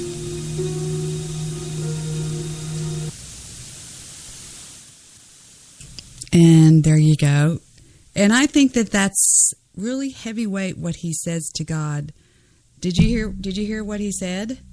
You're not worth it. No, all the other stuff. Yeah, I did. He said, you know, you create man, and he suffers. I'm getting feedback. I'm sorry. Probably too I'm leaning in while you're talking, and I'm getting close to the computer. Go ahead. I'm sorry. He suffers all his life, and then he dies.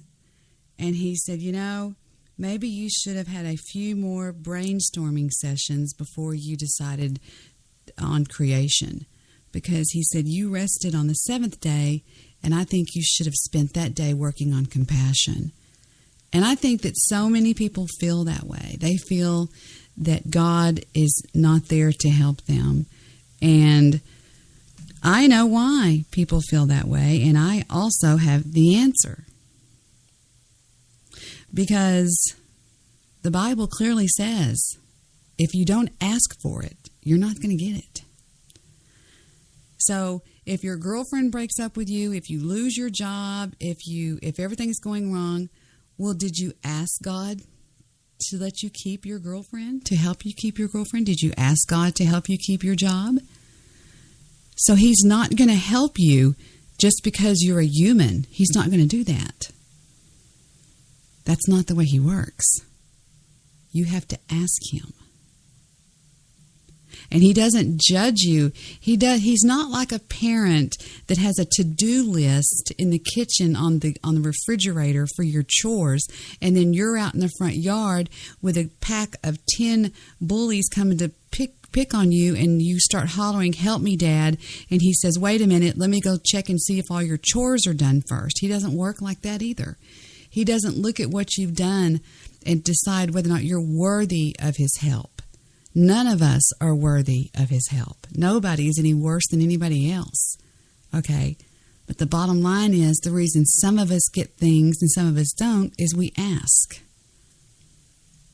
Because the Bible clearly says, ask and you will receive. Knock and the door will open. Seek and you will find. And it's not bullshit, people, either.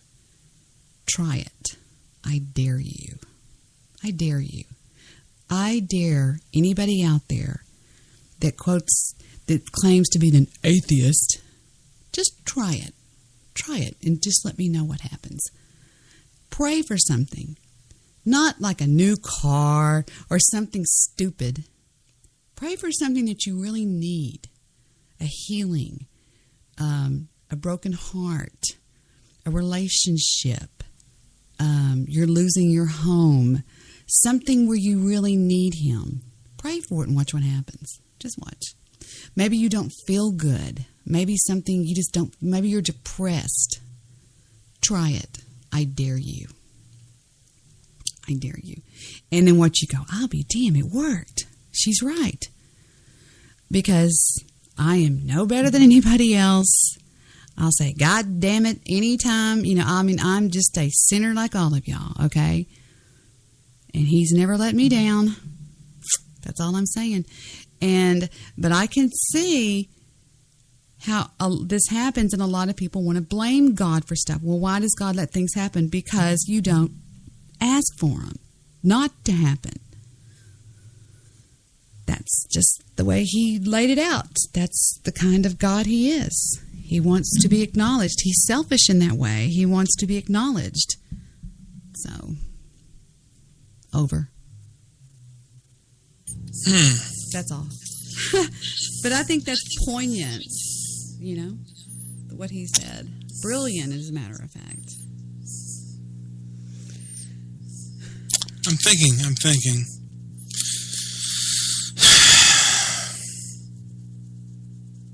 But, yeah. Anyway. I was going to ask if you have a favorite religious film. You would have to ask. Is it the Ten Commandments? Duh. Really? Yes. I watch it all the time. That and the movie Son of God, which was actually a TV show, but it was made into a movie recently. Now you haven't watched The Passion of the Christ? It's too bloody. It's just like, it's just about what he went through, which I understand what he went through. It's a thing that you and I will never know. Nobody that's in the sound of my voice will ever know the pain that Jesus from Nazareth went through. What did you think of the movie Ben-Hur? Never saw it. What? I won't watch it because of what I've heard happens to all of the horses. Oh, so you get like... Yeah, but I heard it really happened. It wasn't just digital. It wasn't CGI or whatever y'all call it nowadays. It was real. These horses got hurt. Yeah, it was really cruel what they did to animals. So I guess you're boycotting it on that behalf, huh? I can't watch that kind of stuff. You know that. Yeah. You know what? I mean, and it's really kind of cruel what we did to the horses. I mean, because they're such... they depend on us. Don't talk about it. Don't. What's? Oh. I'm not kidding. I get real. I'll start. My head starts. I get lightheaded, and I start feeling sick in my stomach. I can't talk. I can't deal with that kind of stuff. I was going to talk about war and stuff. Don't talk about it. All right. No, Forget it. I'm serious. All right, let's go back to music. Do you have your favorite? What's that? Well, I'm fine leading the show, just where we're going here. But I'll tell you one thing. In honor of you being a Jew, yes, I wanted to show you one part about. The Jews love Abraham. Abraham was the first person. What was that?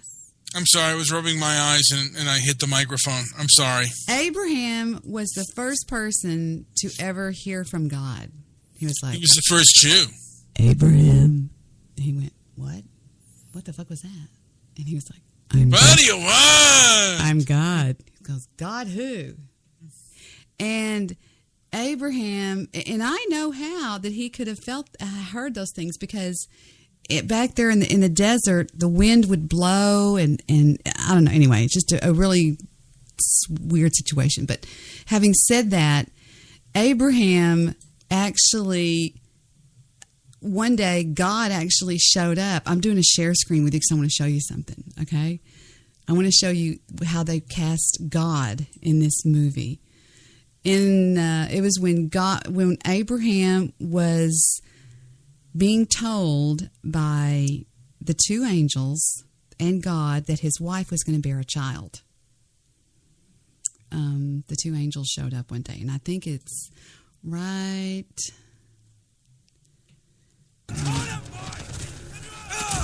Wait a minute, let me find it.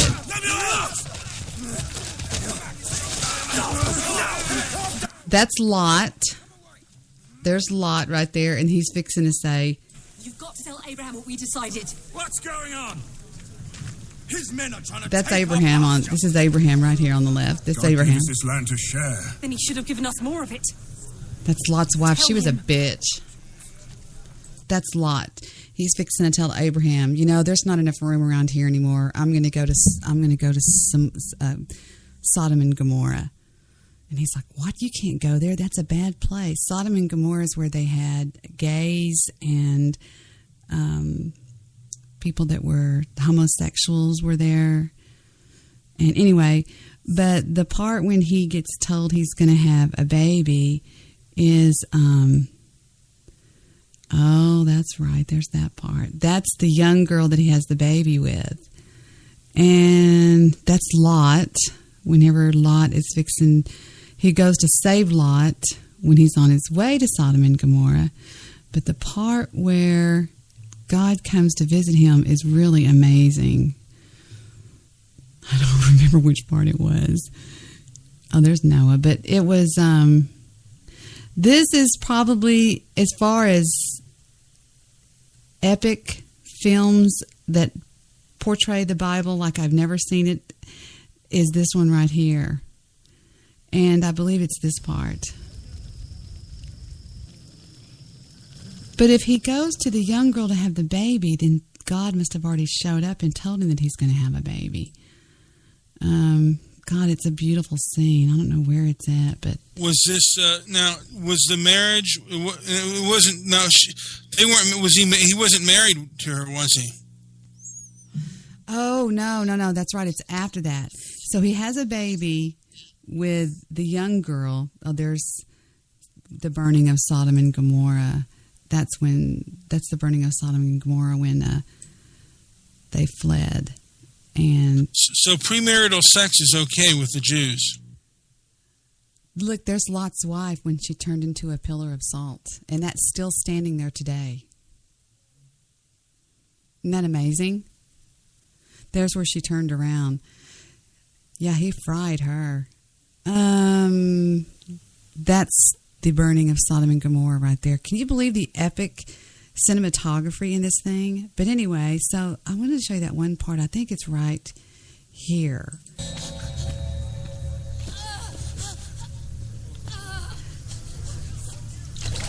How is she?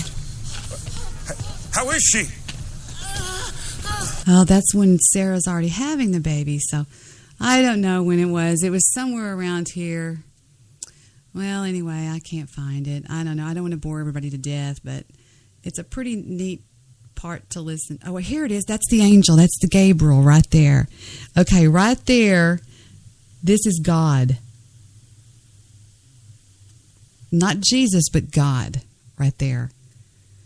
And it's the only time in cinematography history that God has ever been portrayed by a human. Isn't that amazing? Are you there? Yeah, I'm. Is it the bald black guy? No, right here. I'm circling it with my cursor on the right. Okay, so it is the bald black guy. No, over here on the right. Oh, okay. That's God. God showed up to Abraham. Is that your phone? Sorry. Go ahead. No, I'm not going to take it. But he comes and he tells Abraham that his wife is going to bear a child. Here it is. This is Abraham talking to the two, Angel Gabriel and Angel Michael, that showed up with him to tell him that he's going to, and see he bows down when he sees them. Take a listen, everybody. Please, join me. Bring water. Prepare food for our visitors. Yes, Master.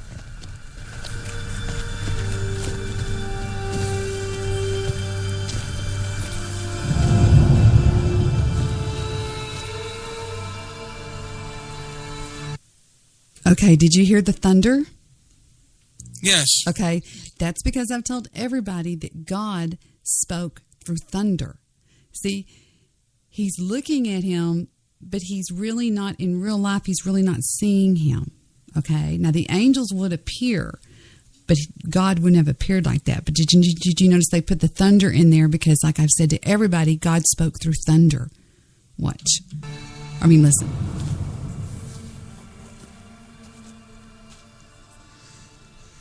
Have you travelled far?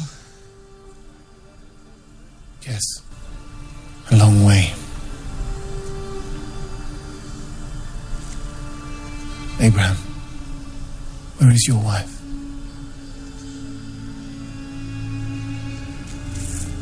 In there. Now you remember she had a baby that she named Ishmael. Ishmael or Isaac? Isaac. And Isaac means to laugh, because watch what she does when she hears them say she's going to have a baby at age 68. Next year, Sarah will have a son.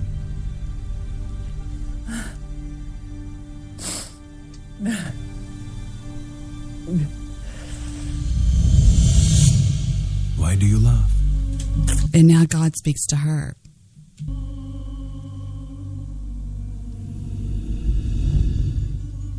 I didn't laugh. You did. And when you have a son, you will name him Isaac, which means laughter.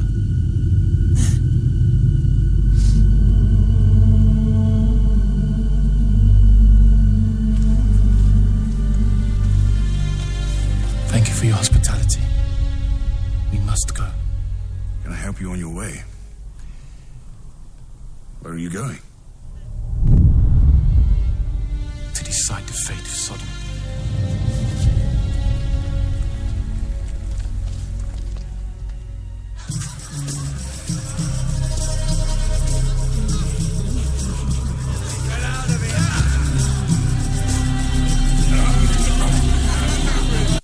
Sodom was a nasty place.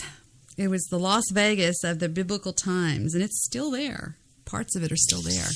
Hotel Sodom, ladies and gentlemen. We should make one called Hotel S&G. S&G. We should do a show called Spreaker Sodom. Sodom and Gomorrah.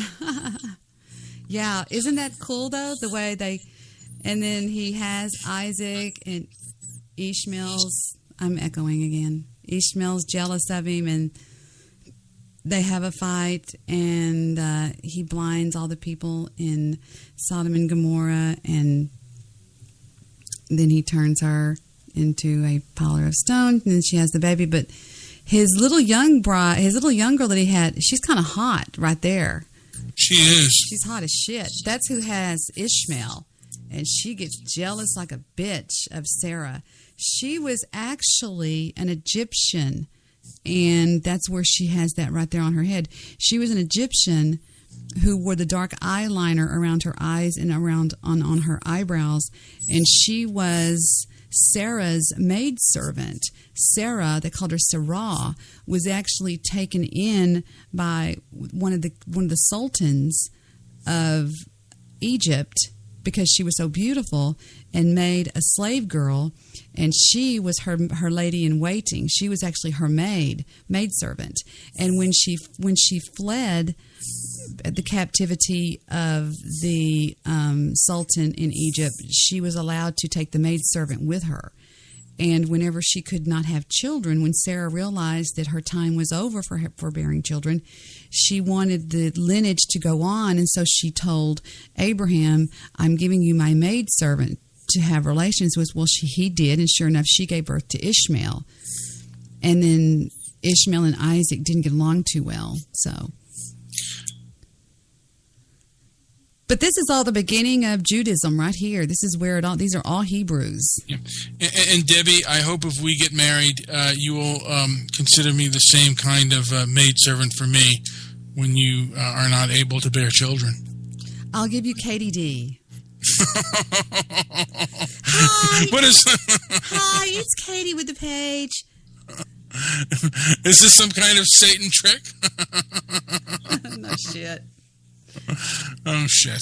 She didn't like Sarah, though. She got mean to her. But actually, it was more Sarah didn't like her. Sarah was jealous of her, which I guess I can understand that. You know, you don't do that with people. You don't have two kids together and stuff like that. And Sarah was jealous until Abraham went one day to kill Isaac because the Lord was testing him. He said, if you really love me and you're really faithful, you will sacrifice your son. And he took him up on the mountain to sacrifice him. And then God stopped him before it happened. That's a pretty cool scene too.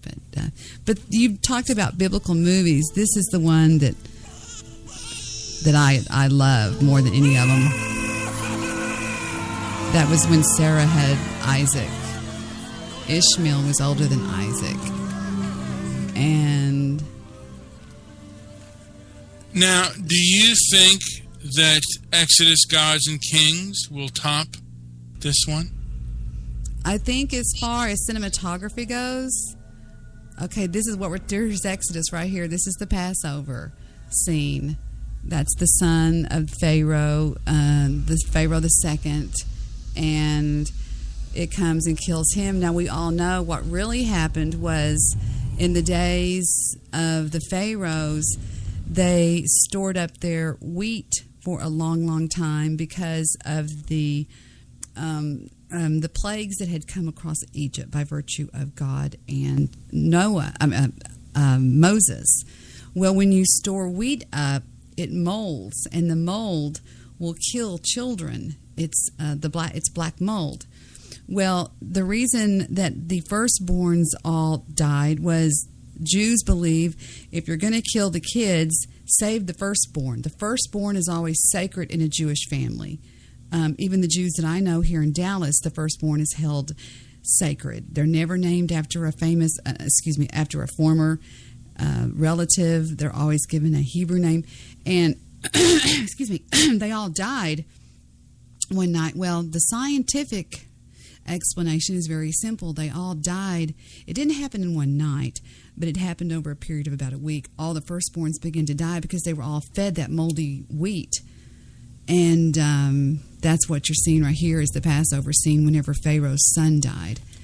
And he decides Moses is portrayed a little bit different in this one, though. That's Moses right there.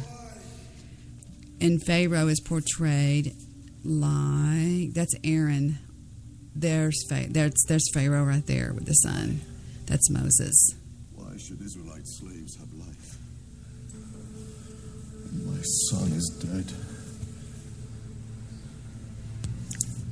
But it's simple to understand. People want so hard not to believe the Bible, and the Bible is very believable if you, number one, believe these people were...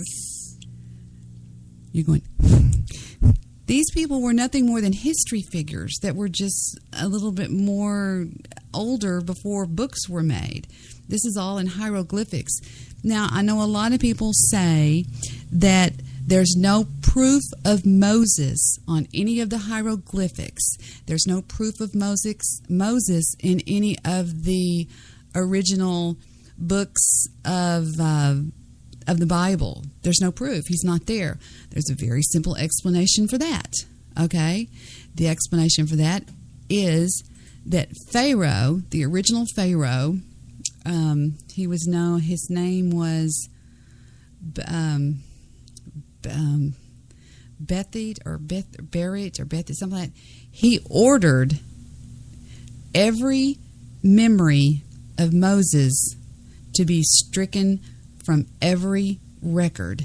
He wanted no record of Moses. That's why you don't find any Moses in the hieroglyphics or anything. Because in the scene right here, the original Pharaoh orders everything, all memories of Moses, like I said, to be stricken from the record. And that is right. It is, I love this movie. It's so wonderful. And a lot of people don't pay attention enough to it. And it's in the Bible where it says this. I mean, it's pretty. That's from a movie that I say that. Pretty. It's when Pharaoh gets all pissed off and says, then he's gone. I don't want him around anymore. And I don't know where it's at. I'm losing it. Wait a minute. It's right. Where does he do that? Here's the original Pharaoh. Let's see what part this is. The Lord Moses. Up, here's your favorite part. Son of the Pharaoh's sister, beloved of the Nile God, commander of the southern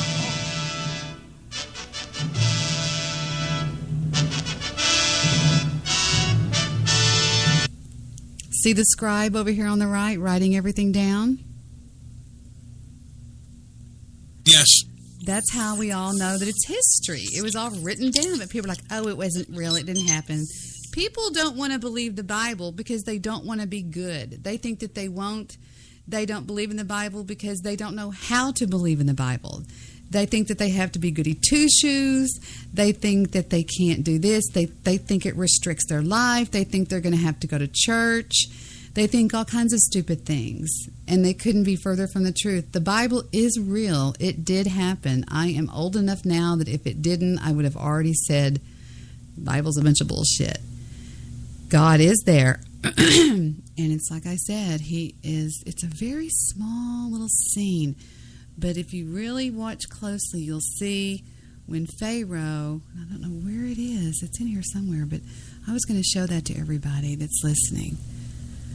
I thought that he played a great part in that too. Who was your favorite actor in this movie? I'm partial to Vincent Price. I think this is it right here. This is Victor's favorite part with the dancing girls.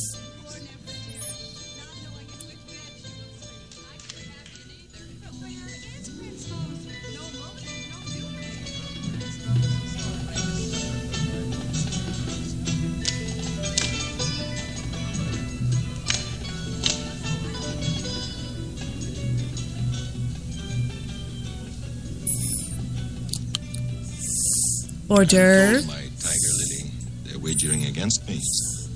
2 golden Debins to 1. Yes, I wagered 5. You lose your Debins if Moses keeps me waiting any longer. I double the wager. Are y'all enjoying listening to Mr. Midnight Movie breathing? I'm sorry. You're going. Cecil B. DeMille. I mean, I do enjoy his films, even though I'm not a fan of a lot of his dialogue and stuff. But he was a master at, he was just, his set designs on his films are just masterful. Mm-hmm. And even with the technology of today. And the same thing with... I wonder what he would do if he were alive today in his prime. Yeah, who knows? I mean, and the same thing with David O. Selznick. I mean, just beautiful set designs that, in some ways, in many, are matched just today with the films that they have today. I mean, they're just as good as far as set design is concerned. But if the man was this good before CGI, what would he do with CGI? I mean, it would be unfathomable what he could do, Yeah. You know what? Because he was a man just who was very meticulous about detail and oversaw so much. And he was just a master. This film was the biggest moneymaker of 1956, and it's whether you're religious or an atheist, it is a very enjoyable film. Well, a lot of people have been listening to me for a long time, and the people that have been listening to me know I am not one to lie, and I am not one to believe anything without doing extensive research. Extensive research. And trust me when I say this is history. That's all you're doing is watching 100%. This right here is in the hieroglyphics. Everything is in the hieroglyphics about Pharaoh, about Nefertari, about Nefertiti, about all of them. It's all there. Is Ramesses is he in the hieroglyphics? Oh my God, are you kidding? Yes. Showing him as a taskmaster. Yes, oh my God. Dressed just like this. Everything. I mean, I don't understand why a person with even a high school education does not believe that everything prior to... They'll believe in the goddamn dinosaurs and then skip this and then keep believing after that. They do not want to believe anything biblical happened. They just want to believe it was all made up. For what reason? I mean, what reason would somebody have to make this stuff up? What would be their reason to make this up? It's history. And anyway, here's the part I was talking about. Take a listen. A prince of Egypt? He's not a prince of Egypt. He's not the son of your sister. He's the son of Hebrew slaves. Incredible. This kid. Speak, my son. I am the son of Amram and Yoshabel, Hebrew slaves.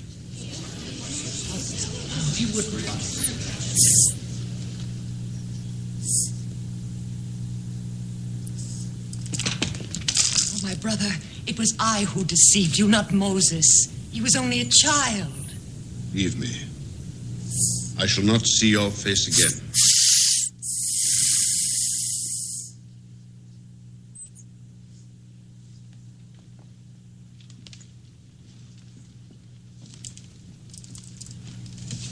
Moses, come to me.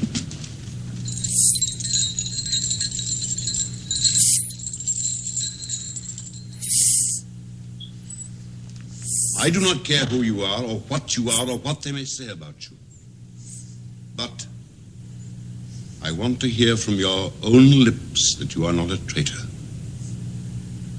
That you would not lead these people in revolt against me.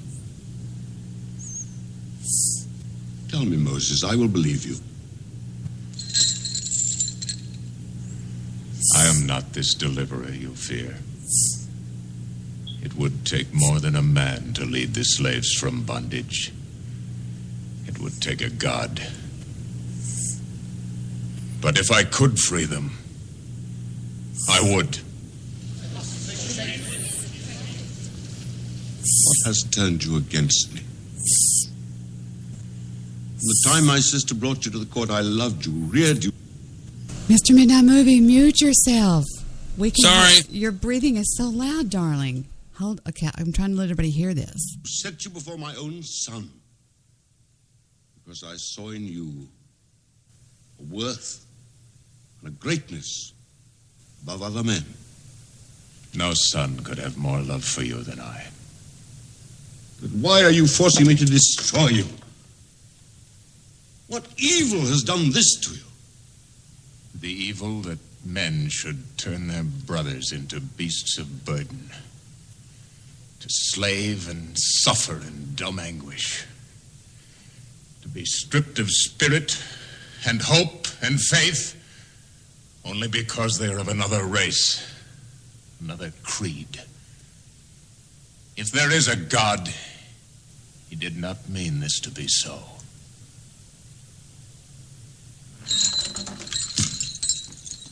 What I have done, I was compelled to do.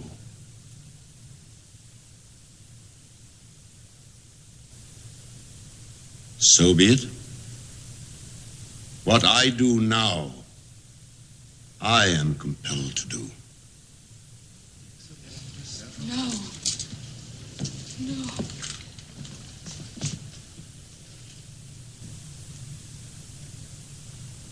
Ramses, Egypt shall be yours.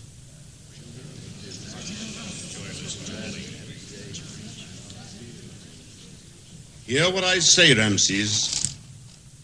That when I cross the river of death, you will be Pharaoh in Egypt. Harden yourself against subordinates.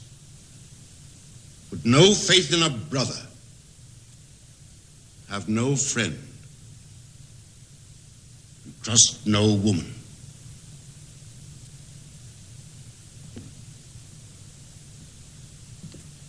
I protected the helpless. I nourished the orphan. Great one. But he who ate my bread and called me father would make rebellion against me. What manner of death do you decree for him?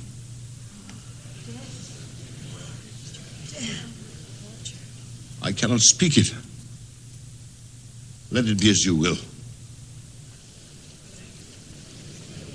I will not live if you must die.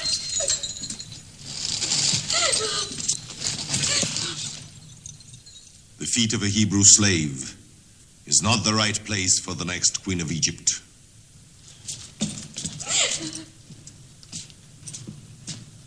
Take him away.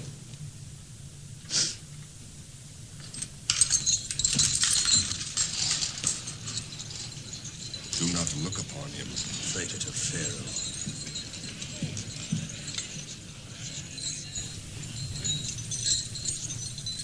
Let the name of Moses be stricken from every book and tablet. Stricken from all pylons and obelisks. Stricken from every monument of Egypt.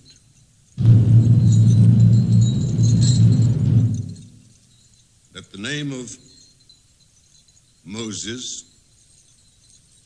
be unheard and unspoken, erased from the memory of men for all time.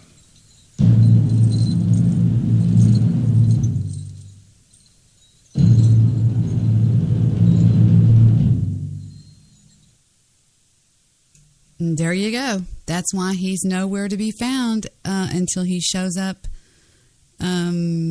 Well, they had to talk about him when he freed the slaves because that was so huge. I think that so many of the scribes back then said, fuck it, I'm going to do it. I'm going to write it down anyway. And it was, in fact, Moses wrote probably all of the Bible in the Old Testament. He wrote Matthew, Mark, Luke, he wrote Genesis, Exodus, Leviticus, Numbers, and Deuteronomy. And then King Saul wrote Kings and Numbers. And then King David wrote Psalms and Proverbs. I need to get a puff screen. Proverbs. And then Paul wrote, Matthew wrote Matthew, Mark wrote Mark, Luke wrote Luke, John wrote John, and Revelation. But then Saul, who is now Paul, wrote all the Corinthians, the Acts, the Romans, the Philippians. Actually, I think Philip wrote the Philippians. But anyway, but as far as anything happening prior to, it was in the Bible, and the scribes wrote whenever he was put in the river by Yoshebel to flow down the river to save him from the decree of Pharaoh to kill all the firstborn, because they came to him and told him about the birth of, they thought that the Messiah was being born. And so anyway, the slaughter of the innocents was what he was saved from. And then it turned right around and bit him in the ass when his son declared the firstborn of Egypt to be killed, and his own son got the whammy. So, Roy Masters spoke about Moses, and before God spoke to him, that he knew in his heart and in his conscience that slavery was wrong. And They were just men like you. They were just men like you and Joe and your father. They were just men like that. They just lived in an earlier time. And he says, you know what is right in your heart. You know that slavery is wrong because it's wrong, and you know that it's wrong because your heart tells you so. Absolutely. I mean, back whenever they were in the mud pits and stuff, he couldn't stand it to watch them mistreated. Your breathing is so loud tonight. I'm sorry. Yeah, I got to get to bed because I got to get up early in the morning. But this man right here, this old man that's in the middle of the mud pit, he said that he would not die until he laid his eyes on the deliverer of their people. And Moses held him in his arms as he said that. And that was written down by a bunch of people, because a bunch of these people, I mean, like over 300 people wrote down what happened at the crucifixion of Jesus Christ. A lot of people, even though they weren't official scribes for the government, they still kept, records of things that happened. They wrote them down and stuff like that. A lot of females were scribes too. Look at that lazy bastard, Vincent Price. He was my favorite. He was my favorite in Moses. I mean, I just enjoy him, so much. I think he's so underrated and just such a great actor. He sure was. My favorite film of him was called Last House on the Left. Was it Last House on the Left? It was one of the most frightening movies. No. It was the Pendulum. Oh, The Pit and the Pendulum. The Pit and the Pendulum, is that what it was called? Oh my God, that was so scary.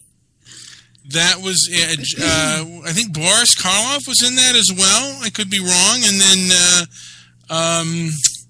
he also just died recently. John Carr was in that too. That's when his career was kind of fading a little bit. But yeah, I remember The Pit and the Pendulum.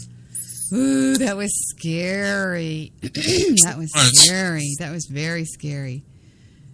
And then here's Gone with the Wind that I watch all the time, which is lovely. Oh, if I just wasn't a lady, what I wouldn't say to that vomit. Yeah, and you know what? The 75th anniversary, December 15th, will be coming up sooner than you think. I cannot wait. You would die if you saw all the stuff I have in my house that's dedicated to Gone with the Wind. You know what? It's really, despite the inaccuracies of slavery, it is just such an entertaining, just luscious film. And if you consider it, it's really a story about a narcissist. Absolutely. I mean, probably the biggest narcissist on film was Scarlett O'Hara. Unbelievable. Very fickle, and she always wanted what she couldn't have. This is one of my outfits I have. I have both of these outfits. I have that outfit right there when she got her heart broken. And then I have the Scarlet outfit that she wore. I have those both in the official Barbies and in portraits. Debbie, have you ever known a Scarlet in your life? Absolutely. She's still around. Aren't we lucky to find friends that are self-centered and self-serving? This one I know is horrible. Yeah. Have you ever had a friend that you felt sorry for, and then you realized why they had no friends? Like they didn't have any friends, and you decided to invite them into your life? Look at her bed. Look at that sleigh. Oh, yes. She's in a sleigh bed, but it's set back. Look at that canopy. I mean, so much was paid to, so much attention was paid to detail in this film. And if you also look at his other film, my second favorite film of David O. Selznick, that's not as grand, but is very grand, Duel in the Sun, and just the attention paid to the coloring. And I think they painted some of the sky and stuff like that. The effects they have, even on the sun and stuff, how red they make it, and just magnificent. I love that picture of her. That's one of my portraits I have of her. Do you have a dress like that, Debbie? I would if I had that dress. I did actually wear a dress like that for New Year's Eve, but it was scarlet red. It wasn't burgundy like that one. It was more cherry red. I still have it. It's gorgeous. Victor couldn't believe it. Look at that. Isn't that amazing? Yes. Gorgeous. And with that, Debbie, I have to get to bed. I have to shower, shave, and get to bed. So I'm up in the morning. Fine, go ahead. I'm glad you called in. I'm glad to be called. That was an interesting take on the Bible. And perhaps I will see you tomorrow. All right. I will see you soon. Love you. Want you, need you. See you. Very well. Choose some more of that dentine. Wait, is it dentine? Here's my other favorite that you made me get. Remember, It's a Wonderful Life? Yes. How many times have you watched that? Well, I can tell you exactly how many times. I have a show count. Where is my show count? My account number. Wait a minute. Where is it? Hold on. I'll show you. It's okay, watch. All I do is click plays, and then that, and it comes up that I have seen it. Oh, let's see. 12. There's a whole bunch there. Oh, look, 12. What's that? Gone with the Wind. That's the most I've seen. Okay, let me see. The most I've seen is Gone with the Wind, and then Rabbit Hole, 2 Weeks Notice. It's a Wonderful Life. I have seen 8 times. Jeez. I've seen Gone with the Wind 12. Yeah, but So you really enjoy? You'd never seen? You'd heard of that film before? I'm assuming. Right. I thought it was just a Christmas movie, and it's really not. It's not a Christmas movie at all. So it really took you by surprise how good it was. Just because something is set at Christmas time does not make it a Christmas movie. It's not a Christmas movie at all. It's a movie about a man that. Wow. It does happen during Christmas time, and the ending is very Christmassy. I think it is my favorite Christmas film of all time. But see, I don't even think it's a Christmas movie. I think it's just a movie that's set at Christmas. That's true. Now, was the reason you didn't see it? It's not based on Santa. It's not based on Christmas. It's not based on anything. It just happened to be at the time of Christmas. Debbie, is the reason you didn't see it was because you thought it was a Christmas movie? Mm-hmm. Exactly. Now it's one of my favorite movies. It's about a man who wanted more for his life, and he's stuck in something Falls, Nevada Falls. Bedford Falls. Bedford Falls. He's stuck there, and he wanted to go and travel and see the world. And it's sort of like Over the Rainbow, and he realizes there's no place like home.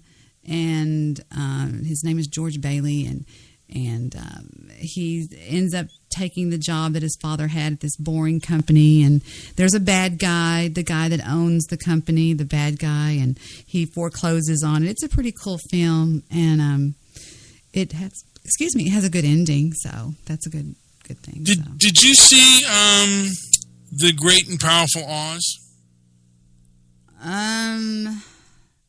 No, I could have, and I did. I passed on it. You know, it's interesting. I thought I kind of liked parts of it. Was it any good? I enjoyed it, but you know what? I mean, it got rather sorry reviews, but I went in with low expectations, and it exceeded my expectations. Oh, it did? Yeah. Well, maybe I'll try it. I don't know. I'll check it out and see what I like. See if I like it. Why did you pass on it? It looked stupid. What's it about? Is it about... Well, it's about Oz. I mean... what about Oz? He's a magician, and he goes to the land of Oz and becomes how he becomes who he becomes. Oh, so it's not about Dorothy. No, it's about him. Before Dorothy. Before Dorothy, yeah. Okay. All right. I'll check it out. Very well. I'm going to go to Betty. Bye. Good night. Sleep tight and call me tomorrow. Very well. All right. Take care. Mr. Midnight Movie, everybody. And then there was one. And I just put a piece of gum in my mouth. He and I are going to just end up killing each other over this gum that we're eating. But I highly recommend the movie Son of God. It's just, I can't say enough about it. And I have all the Breaking Bads. I have all the Breaking Bads. I have season 1, season 2, 3, 4, 5, and then I have the special season 5, which is pretty cool. So, but what I do is when Mr. Midnight Movie's on the show with me and I share my screen with him, he's actually watching whatever I'm watching. That's kind of cool. Let me go check and see if anybody ever showed up in my chat room on Spreaker. I don't know. The last time I looked, there was nobody there, so that's fine. My show, it comes on late. And so many people that listen to it on replay. They would have to. But that's the beauty of a podcast. That's the essence of a podcast, is it's there for the replay. It's not... I remember when we used to listen to Howard Stern, I would tape Howard Stern on like a cassette tape, just so I could listen to it later on at night. And I could bleep through the commercials and that's the beauty of a podcast. It's basically a radio show that you can listen to over and over again on repeat. I remember when I first heard the word podcast, I thought it was the stupidest word I'd ever heard in my life. I hated it. Like, podcast, what the hell is that? That's a stupid word. But podcasts are neat. Really neat. I enjoy them quite a bit. But let me think. What was I going to do? Where were we earlier before Mr. Midnight so rudely interrupted us? No, I'm joking. No, I always love when he calls in.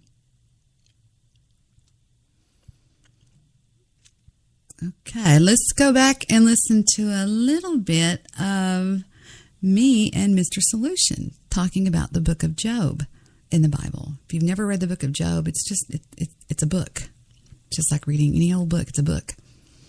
You would love it. You should do that. Check it out sometime. It's a story of why is it when everything is wrong in your life, doesn't God help you?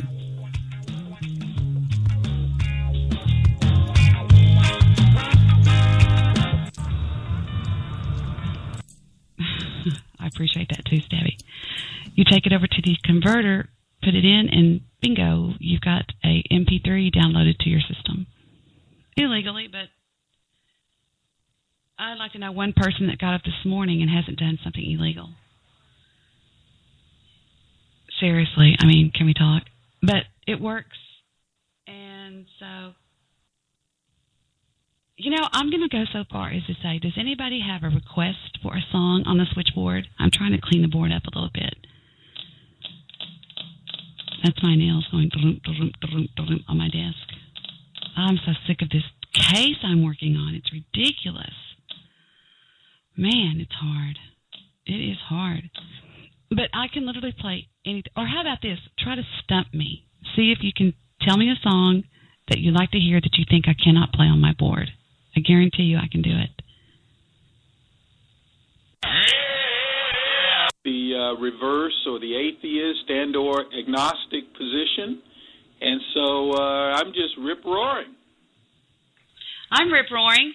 I want to see who's on this Skype call. Hang on just 1 second, and then I want to tell you something that I heard on Brian's show. Skype caller, you're on the air. Debbie, your brother killed himself because your show's so bad. Okay, thank you. Evil Twin Skippy, you're on the air with us. Hi, dear. Hi there. Hello, how are you? Say hi to Mr. Solution. Hello again, Mr. Solutions. How are you, my friend? Hey, how are you? Doing well. What's been going on? We got disconnected the other night, Mr. Solution, whenever you came on the show and we were doing relationships problems. Right. I was having phone problems. That was kind of a rarity for me. So I think both of the problems coincided. And Blog Talk was having, its usual problems. So, yeah, we got disconnected, unfortunately. Yeah. I had connected through Zingawa, this new thing that Blog Talk Radio is pushing that Alan Levy found, and I'm not sure it's working all that well. But anyway, that was what dropped me. Oh, yeah. That was a good show, though. I mean, the shows are just, shows are very good. I have to I have to do a Nana. I have to rat somebody out. I was listening, of course, now, Jewish Producer is back with Brian on Mr. Midnight Movie, and I was listening to their show. It was the one that's called Inflammatory Talk. And Jewish Producer goes, "Oh, I've just been informed that Mr. Solution is over on Debbie's show. What a snooze fest." And Brian, of course, having what class he does, he doesn't join in with the hating, and he just goes, "Oh, well, But then Jewish Producer said the only reason that he goes on that show is to try to connect with Brian, Mr. Midnight. For those of you who don't remember, this was 4/14 of 13. There was a while me and Jewish Producer did not get along. We did not like each other. He did not like me, and I did not like him. And we sort of were like magnets of the same side, trying, and it just wasn't going to happen. Have you ever tried to push two magnets together, and they just go, they just fight each other? And that's what it was like. And so he didn't like me. And we have since, off air, discussed all the problems and talked them all out. And I've now grown to have a great fondness of Jewish Producer. And in fact, he's on my list of people that I'm going to meet off the internet. So that's what you're hearing here is I'm reporting to Mr. Solution that I'm upset at something that Joe said. Movie. And I don't know. I just thought you might want to know what he had said, but I'm just sort of being a rat, which I'm normally not a rat, but I thought it was kind of crappy for a Jewish Producer to say that. And I thought, what a butthurt little whiny bitch he is, He really is. He really is. Well, Debbie, let me just say this. I think what you're doing is of eternal significance, and very few people are doing it the way you do it. And it's very creative, it's very purposeful, and it's going to be super enduring because a lot of people who would never hear anything about Job, they wouldn't darken a church door. That's kind of a southern idiom, as it were. They do listen. They do listen to you. So I think you're sowing eternal seeds, as it were. And this is entertaining. I think this is quite entertaining. Because these people were arguing at an epic level, and it has endured for 3,000 years or more. So we see that people can argue with a purpose, an enduring purpose. They were calling each other buttheads, buttholes, a-holes, jerks, but they were just doing it in a fabulously, I would say, enlightened and I guess sort of educated way. They were bloviating. I've been listening to material, since we started this. I mean, I've dissected this backwards and forwards, and I've just scratched the surface. But they're doing, Job and his accusers are doing a lot of what we're doing. They were just doing it, like I say, in a very elegant, eloquent, epic fashion. And look how long it has endured. We're talking about it today. So I think we have hitched our star to a great wagon, as it were. And so I just think it's... I tell people all the time, Mr. Solution, that people haven't changed. People are people. I mean, they have changed a wee bit since, I believe, the introduction of the Internet. I believe that this entire culture of the human race changed when we got on the Internet. I think that it was a gateway for the darker side of people to come out, and I believe that it's been good for the good, but very bad for the bad. And I believe that it has given them like I said, a gateway to spill out all of those dark places that they had before that they couldn't in public. You know, they couldn't walk up and say, "Hey, I'm glad your sister committed suicide. She was a whore," you know, or just the horrible things that they say to each other. And for that, besides that, I don't believe people have changed. And I think we are the same as we were back in the days of Osiris and Pharaoh and Jesus Christ and they call it, you know, the biblical days. And yeah, we're all the same. But moving right along, I wanted to ask you something. And speak up anytime you want, Laszlo. You're unmuted. You stay unmuted. Just interrupt me if I'm talking. But I wanted to ask a question about the book of Job that has been burning inside of me since I was a little girl. Is why in the book is there so much credence and time given to what the three friends had to say in the book of Job? Why is that so important to this book? Why couldn't they have left all that out and had the first part and then the argument between Job and God, and in the end? Why was it so important to have all that rhetoric in there? Wow, man, you really hit me with one. Okay, I'll go ahead and take a swing at that.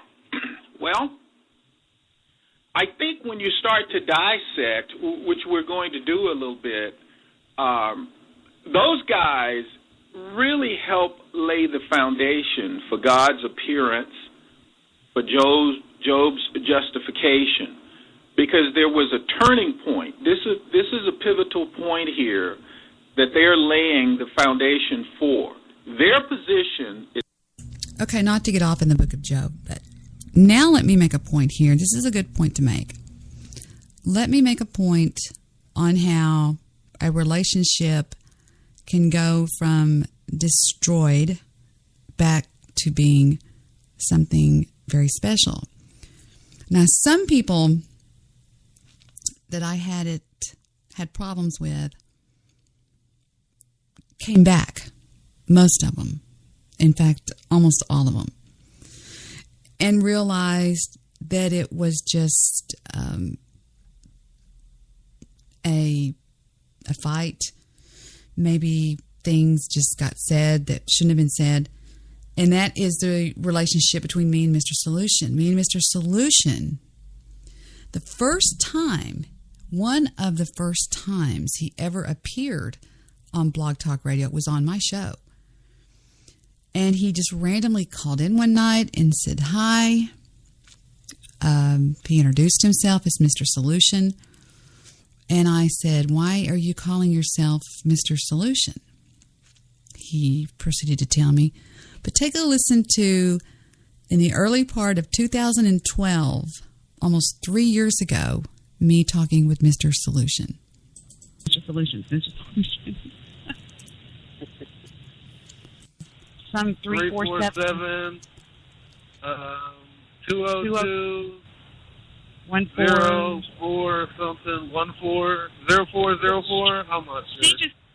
She said she just called the number to see who it was, and she said, "Is this Debbie Daly?" And I said, "Yeah," and she said, "Debbie, this is Bill's girlfriend.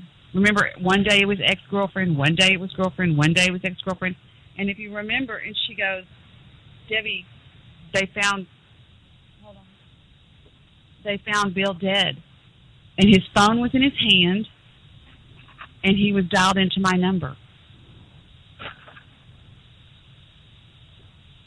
Wow. That's nuts. Shouts out to you, Bill.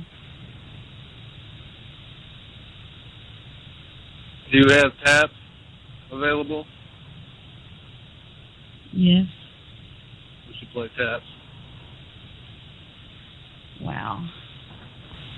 Yeah, let's do that. Let's have a moment for Bill. Y'all don't hang up. God damn it. Y'all always fucking hang up on me.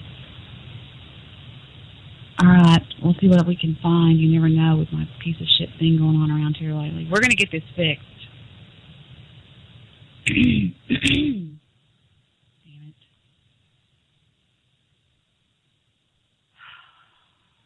Hang on. Let me go forward. It says Mr. Solution and Debbie go head to head. Show last night. He was on the floor. He was gone. But I was like, no, don't bring me any. And I heard he was talking a bunch of shit about me. And Right. Okay. I see that. Sure. It sort of falls into the same thing as offering to give him directions when he's driving. Oh, I don't.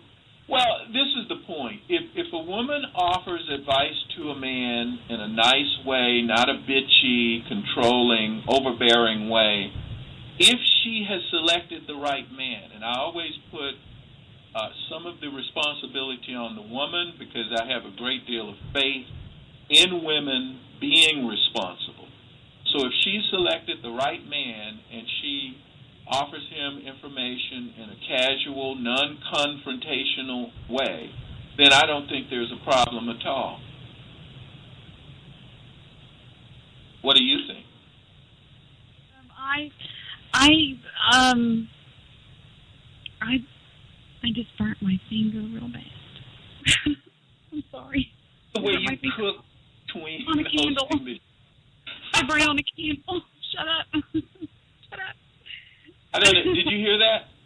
Yes, I did, sir. I listened to every word you said, but I just burnt my finger on a candle and I'm dying over here. Ow. Yes, I do believe that, everything that you just said. But I just believe that he's right. That if you have a husband or a boyfriend, you cannot offer them advice that they don't ask for. They take it as an insult. Men have a lot of pride, Mr. Solutions. You've got to give me that. Well, people have a lot of pride, but, and you know, I would. You talk more about women than you talk about men. Why is that, sir? Why did you say? Now, I did have one fan that wrote in, fan mail from some flounder. No, that wrote in and said, why is it he seems to say, I mostly deal with women. I mostly deal with women. Why do you say that? I could not answer this email.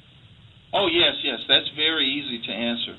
Well, because women are normally not dealt with. Women are normally not held accountable for anything. Even areas that about 90% in observing women, I found that about 90% of the things that women complain of regarding men, they have the power to correct it.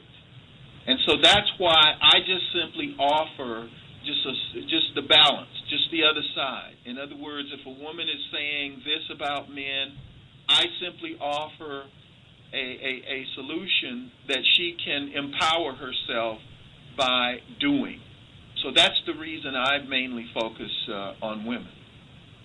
But do you not think, which this is what I gather from you sometimes, sir, is that you believe, now correct me if I'm wrong, that most problems in relationships come from women. Is that right?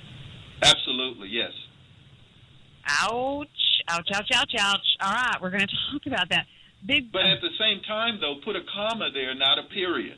But at the same time, if that's true, and I maintain that the evidence supports that is true, well, then that means that the woman has the power to correct it.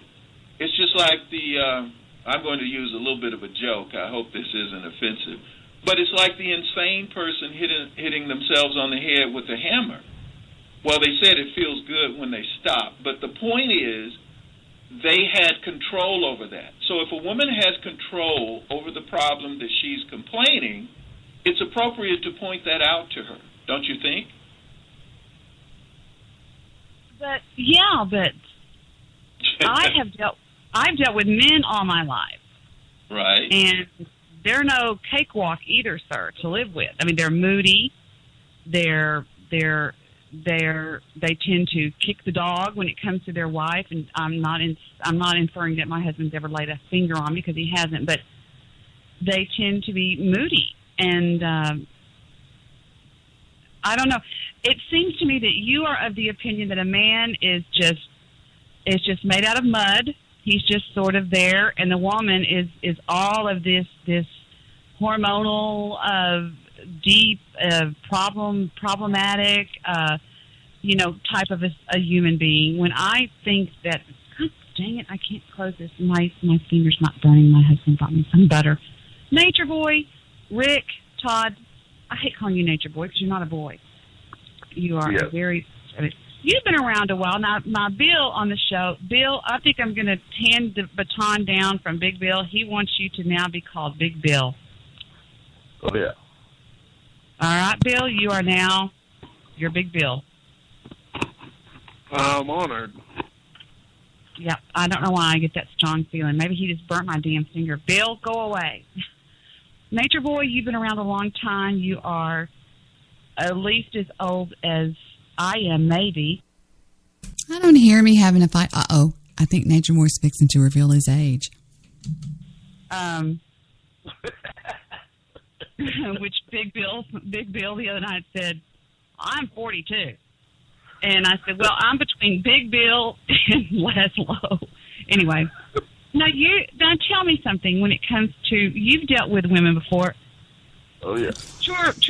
I want to hear when me and Mr. Solution go, quote unquote, head to head, it says. Stabby, my love, with all due respect, I don't base my belief in the Bible on YouTube or on movies. And yes, the Exodus did happen. And I respect your belief that it didn't. I totally respect that. I feel sorry for you, but I respect your belief. Okay? That's all I'm saying. And then I'll just let you have it. The 14th Amendment requires that, under the law, that men and women are treated equally. And that is what women fought for, and that is what they have. The arguments that you're making are irrelevant and immaterial to the law. Now, I notice you attempt to be drawing a point, but it's nonsense. You're having a period, and by the way, men have made it much easier for you to live through their inventions. You can take Norplant or one of those hormones that will cause your menstruation to cease. And, of course, you don't have to have children. Now, having children is something that you do for your own personal enjoyment, or any woman for that matter. So that has nothing to do with a man being compelled by the state to, pledge his life before he can enjoy the benefits as women can. So it's what your notion of things being equal out by the law in terms of what you consider a curse or whatever God put up on you. That's not at all relevant. That's not relevant. Yes, it is. It's reality. Okay. It's written in now, the these Bible. guys, who is that guy speaking? I don't know. Bill. Okay. Well, all right. I'm just going to listen to you guys because, the thing of it is, if you take a particular position that is antithetical to the law, and people are fighting in court every day. Women fought to have equal rights with men. All right, so they let me need to have equal responsibility. Fuck the court. Sorry. Let me tell you what I know about the law. My brother-in-law is the attorney for the Northern District of Texas. My sister-in-law was the first female attorney to ever make partner in Aiken, Gump, Strauss, Howard, and Feld. She headed up the Department of Governmental Affairs under Clinton's administration. I worked as a clerk under the biggest, most powerful defense attorney in Dallas, ran his office, and I'm still known throughout the world, throughout the community as Debbie from Robert's office. When people meet me, you're the Debbie from Robert's office. I handled the biggest docket. I worked as a clerk, a chief clerk, under the #1 district court judge in Dallas County, who went on to be the appellate court in the 5th district down in Austin. Okay? I'm not an idiot. I have a degree in psychology from Texas Tech University. You can verify that through the enrollment office over there. I just am making a parallel here as far as having problems laid on our backs. Okay? That's all I was doing. And you're laughing at it and you're making fun of it. You're saying it's stupid and nonsensical and all this kind of stuff, and I think that's insulting to me. Well, no, I'm not insulting you. I'm just. Oh, go ahead. Had you finished? Because I want to. Yeah, you were. You were too insulting me. You were laughing at me. Well, I was saying that first of all, women sued just recently to get opportunity to fight in combat, and they sued in district court, and they pointed out that they are merely.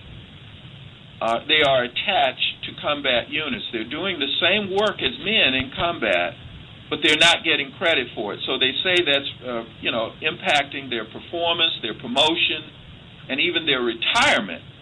And so they're going to win that lawsuit. Also in the FBI, you had a situation where an FBI agent, a male agent, didn't do like 30 push-ups. And whereas females are only required, I think, to do about 14. And, of course, the male filed a lawsuit because he's saying that, he was excluded based on his failing the PT test.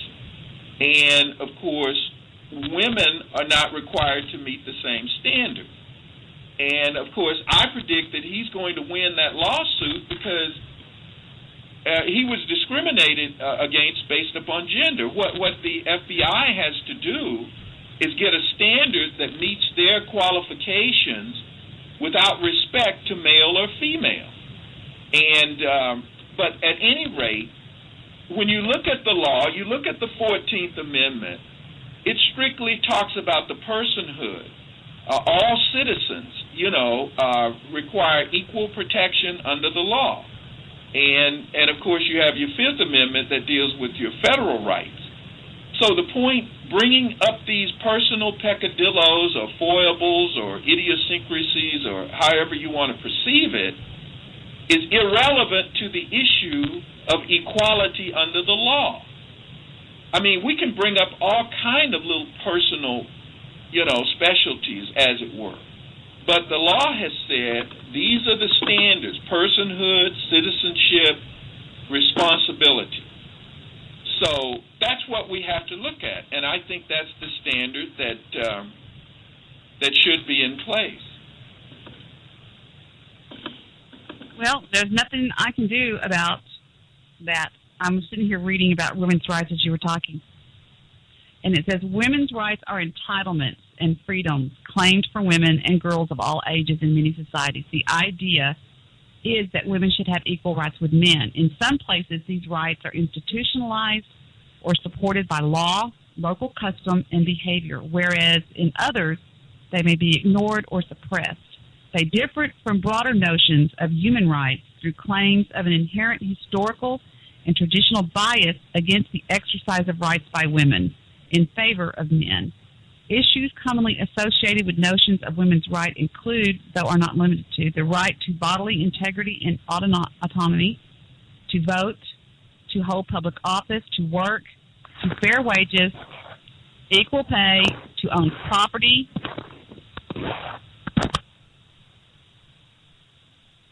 to education, to serve in the military or be conscripted, to enter into legal contracts, and to have marital, parental, and religious rights.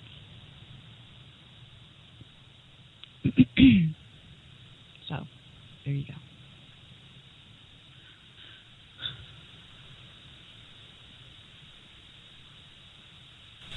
I don't know. I would agree. It's gone. I don't know. Is anybody still there? Oh, yeah. don't know, Mr. Solution, did you hang up? No, I'm here. Yeah, well, there's one other thing. So that what you said, at least what I heard. Go ahead, Bill. I'm sorry, Bill was trying to say. The Israelis, they draft both men and women, and they're all combat, and everybody goes. So there are places in the world that do that. Oh yeah. I mean, think about some of the children who strap themselves down with bombs in some of these countries, and are taught that they're killing people in the name of religion, or Yeah. Well, I don't think that's fair. I'll be honest with you. Until about a half an hour ago, I mean, if somebody else were honest, they would agree. I didn't know that the young girls weren't required to register for the selective service. That is kind of bullshit, Yeah.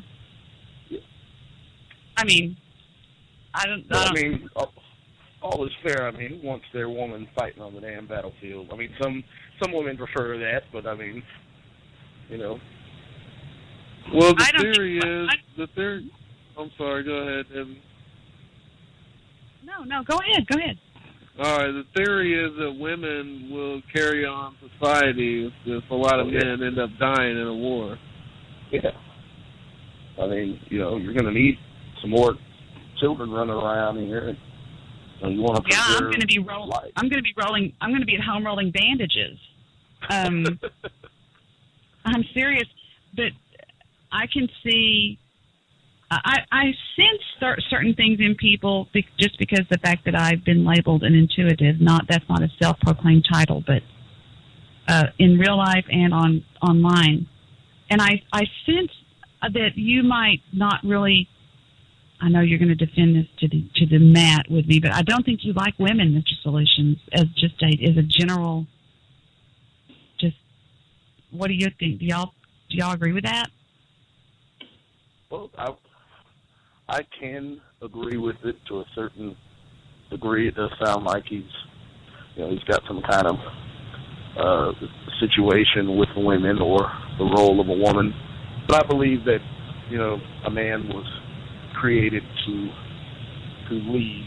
A man was created to carry more of a load than the female counterpart. And that's just from the beginning of time. A man was created and given, after creation, dominion to lead and to rule.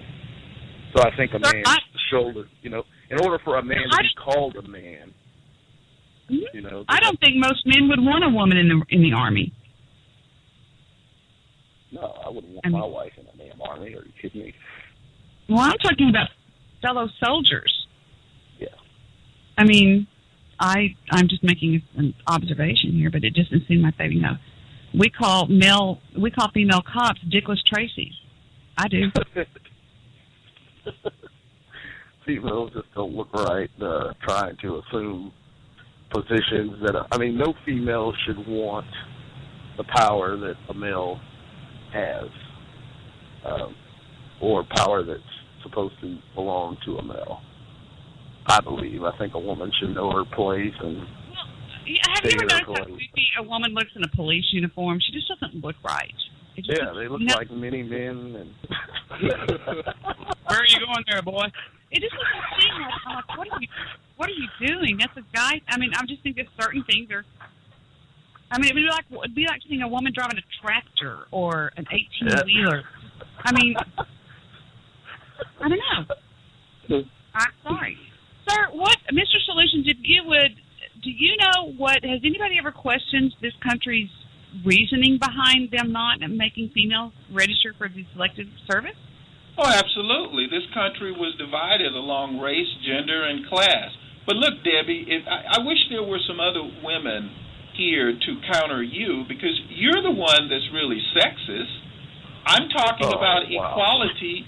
I don't know if you've ever go to Now's website sometimes and actually peruse the website, because you're speaking from a position of you've made a choice. And that's fine. That's what's supposed to, a free society is about. But you can't project the way Debbie Daly is on all other women because it just doesn't fit. That's You're sexist. projecting the way Mr. Solutions is on everybody. You're projecting your beliefs on me. Audrey, I'm picking you up, bitch. You better speak. Sometimes. Here's her intro. Hold on. While the sun is out, make hay. So she's not immense. There's a lot of sense in what little Audrey has to say. Audrey.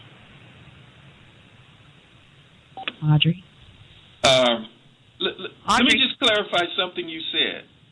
Now, can I just see if Audrey's on the line? Audrey, are you there? Damn it, she must be away from her. She has me on the speakers. She's doing laundry or something. That's what she does. No, I'm here. Help! I had my mute on. I'm sorry. Audrey's not going to back me up for the sake of backing me up. Audrey is not that way. Audrey, what do you think about anything that you've been listening to? Have you been listening, baby, for about the last 20 minutes? Hello? Have you been listening about the last 20 minutes, Audrey? Yeah, I was talking. I had my mute on. Sorry. Okay, go ahead. Did you have anything to say to Mr. Solutions? This is Audrey, Mr. Solutions. Hi, Mr. Solutions. Hi, Audrey. What's the deal, Audrey? About women in uniform and being about women under the law. Women fought for equal rights under the Constitution as citizens, U.S. citizens. Now, how should they be treated? Should they be treated, equally with men or not? I don't think they should. No, I don't think so, no. I'm iffy with that. I'm real iffy because I was going to become a police officer myself, so I don't want to be treated like a man. But you fought for that. That's what women fought for during the 60s, is to be treated equally. Yeah, to a certain extent. But there's no such thing to a certain extent. Equal is equal. Maybe under we the wouldn't law. have been on their Under side. the law. Maybe we wouldn't have been on the side in the 60s. Maybe I wouldn't have been one of the women that was fighting for the equal rights. Did you ever think about that? Debbie, it doesn't matter. I don't think I would have been. The law cannot be uneven-handed. The law has to treat citizens the same. That's the point. It can't discriminate. Now, you and I can treat each other differently, but the law can't. Otherwise, it's not law. Women have to fight even harder, when we're trying to be equal. Fight harder how? How do you have to fight harder? Because men can be really, really degrading to women. If you guys get a chance, read about woman uses dates for $1,200 per month for free food. This was a woman who was scamming men. She even had... Hey, why don't you read about how most women die at the hands of their fucking husbands, Mr. Solution? Well, the thing of it is, first of all, men and women do kill each other, and that's a bad thing. Right. Okay, let's just say this. Women are bad and men are great, and they've been given the raw. Is that what you want? So what happens is we have to look at each one. And we generally only talk about the bad that men do. Now, there are women in prison. Do you think they shouldn't be there?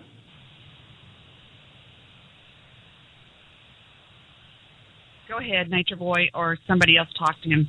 I mean, if they commit the crime, you got to do the time. Okay, there you go. But the law has to... What I was saying earlier is that men, before they can get a student loan or grant, they have to show that they've registered for the Selective Service. You all don't. And that's wrong under the law. That shouldn't be. I didn't make the goddamn law, okay? And I don't agree with the goddamn law, and I wouldn't have marched with that bitch back in the 60s when she was burning bras. I would have been at home eating a goddamn sandwich, okay? Tell us how you really feel, Debbie. That's how I really feel. I wouldn't have been one of those bimbos over there going, equal rights, fuck equal rights. I'm going to go home and make a sandwich and be taken care of and take care of somebody that I love because I know my goddamn place in this world is at home rocking babies and folding clothes and taking care of my fucking family. There. Well, I don't think you want to use that last phrase. I think I do, sir. Everything that comes out of my mouth is very much pre-thought. Fucking family?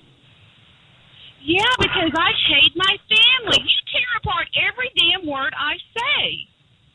Wait a minute, you hate your family? Yes, I hate my family, sir. Let's go with that, okay? What else? What else can we say? I mean, you take every word I say and you dissect it. Well, that's a big word, though. Oh, get over it. You know what I mean. Jesus Christ. Somebody help me out with this guy. It's just sarcasm. That's all it is. When you say fucking family, it's just sarcasm. It doesn't mean that, anything towards your family. Oh, no. Every word I say has a hidden meaning. All of a sudden now I hate my family.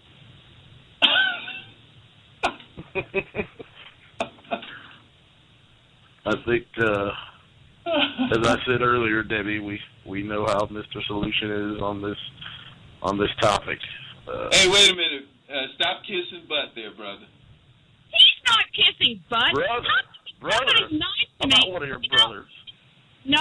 He's a troll. He's a troll. If somebody likes Debbie Daly and they have a dick, they're a white knight or a kiss ass. Well, fuck you. Maybe some people like me and you don't, okay?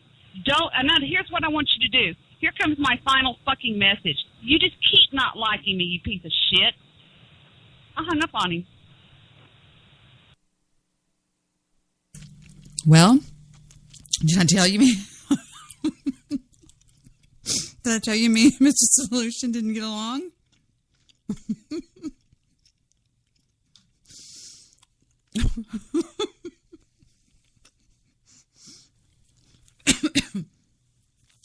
That was aired on in June of 2012. Trying to see when he comes back. The next thing I have that says Mr. Solution was